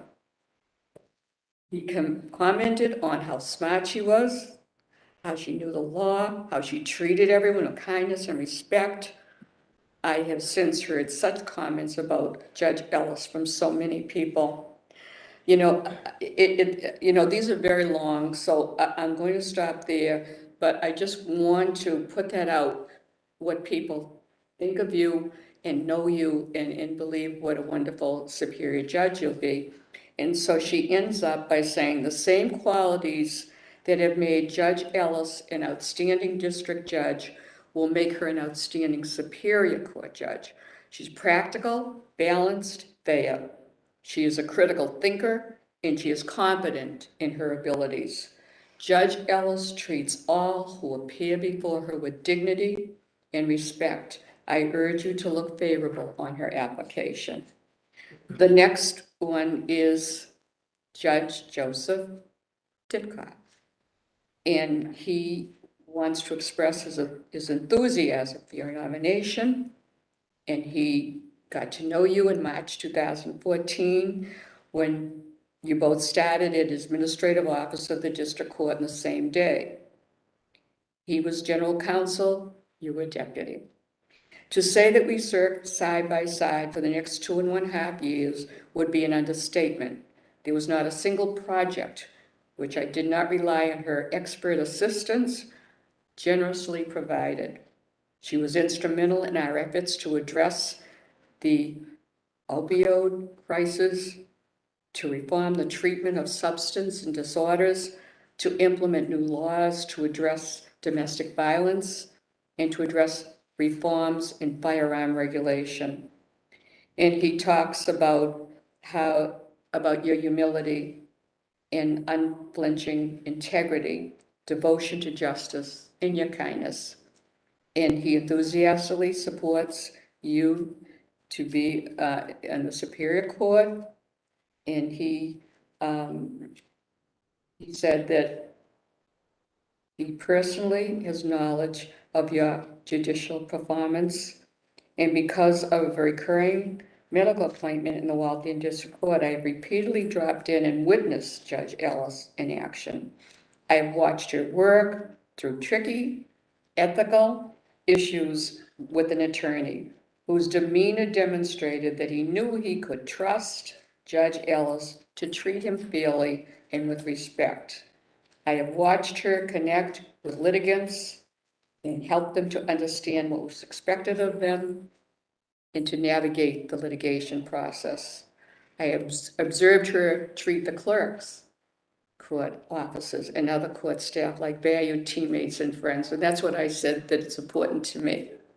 So in essence, he said that he was working together on a bench for judges with you, and we're going to hear from you about that when you've completed it. And he said, I cannot think of anyone who would make a finer Superior Court judge than Judge Ellis, and I commend her nomination for your favorable consideration. And we got a letter from Ryan Dugan, Waltham Complex, and he said that he's honored to write the letter, and he is currently the Chief Court Officer for the Waltham Complex since March of 2020. And he talks about that you have been steady and a calming voice inside the court and during these unprecedented times in the court system, dealing with COVID and the many aspects it's presented. You have always asked for the security department directives when it came to court business. You've had several meetings with all the departments with him and always included and respected any discussions that you've had. And he witnessed firsthand your command and control of a busy session in a way that is calming and respectful to all parties. There have been many cases that a defendant has been affected by substance abuse and has been before First Justice Ellis. And in every way, you have taken command for that person, for the hard work it takes to deal with the substance abuse. She takes the time to acknowledge families, friends that are in court, to support the defendants, and express how much it means to the court that they are here to support their family member. He talks about your leadership, and he said the staff in Waltham is a very close-knit team, and that atmosphere comes right from First Justice Ellis. It is with great pride that I'm able to write this letter and hopefully express the level of professionalism and caring that we have for Judge Ellis here in Waltham. And then he asked if anyone wants this. And we have one from First Justice Megan Spring. And she talks about serving with you, and you have a reputation of being intelligent, hardworking, and kind. And you work together, and she said you were a champion of hers. And she said She read my application and prepared me for my interview to the district court bench. Sarah has consistently been an excellent mentor, and she has treated almost every new judge who has come through the district court in the past years with respect. And she is respected and beloved by her colleagues. If she is confirmed by this body, it will be enormous loss to the district court. They all say that, but an immense gain to the Superior Court. Serving as a Superior Court judge requires a slightly different skill set than the district court, and Sarah is more than capable of handling more complex legal matters, longer motion and trial practice, and increased legal research and writing. Sarah is smart, intellectually curious, patient, and possesses an unmatched work ethic. Cannot think of a more qualified candidate, both in intellect and temperament, to serve on the Superior Court judge. Bench. And the last one is from Judge Marianne Hinkle. And she talks about how she served. She has served for 17 years in the first justice of the Woburn District Court. And she talks about how you closely work together, and you quickly became one of the most active and involved members, and you developed an online education program. And she talked about how you covered advanced domestic violence issues, orientation programs, and served on the judicial response system. And she wants to say that you will be remarkable. She was a remarkable district court judge. Many of us with far more years on the bench than Sarah reach out to her for advice on a regular basis. In years before I joined the bench, I had an opportunity to appear before Superior Court judges. I am truly sorry that if Sarah is confirmed to this position she now seeks, we will lose her extraordinary talent in the district court. But I am confident that Sarah's intelligent judgment, demeanor, communication skills, remarkable work ethic, and the passion for the work of a trial court judge will make her an outstanding Associate Justice of the Superior Court. Over the years, Sarah and I have become friends. On a personal level, she is kind, compassionate, thoughtful, caring, generous with her time and attention, ethical, and totally devoted to her family. She is, in short, one of the finest people I know. I recommend her to you without reservation. And I know a lot of councils don't read them, but this is important. This is about you, and we have public access, and I want people to know who the governor is appointing and how the council respects you. And I'm sorry, I want to thank Councilor DiPaolo for giving the respect to this nominee. Thank you. And so with that, I thank you all for all your patience, and I'm going to adjourn. And next week at our assembly, when the Lieutenant Governor chairs the hearing, I will be very proud to put your name in nomination. And it's been my pleasure. And you have to come back to the diner, gotta get that Belgian waffle. Thank you. I adjourn. Thank you all for coming.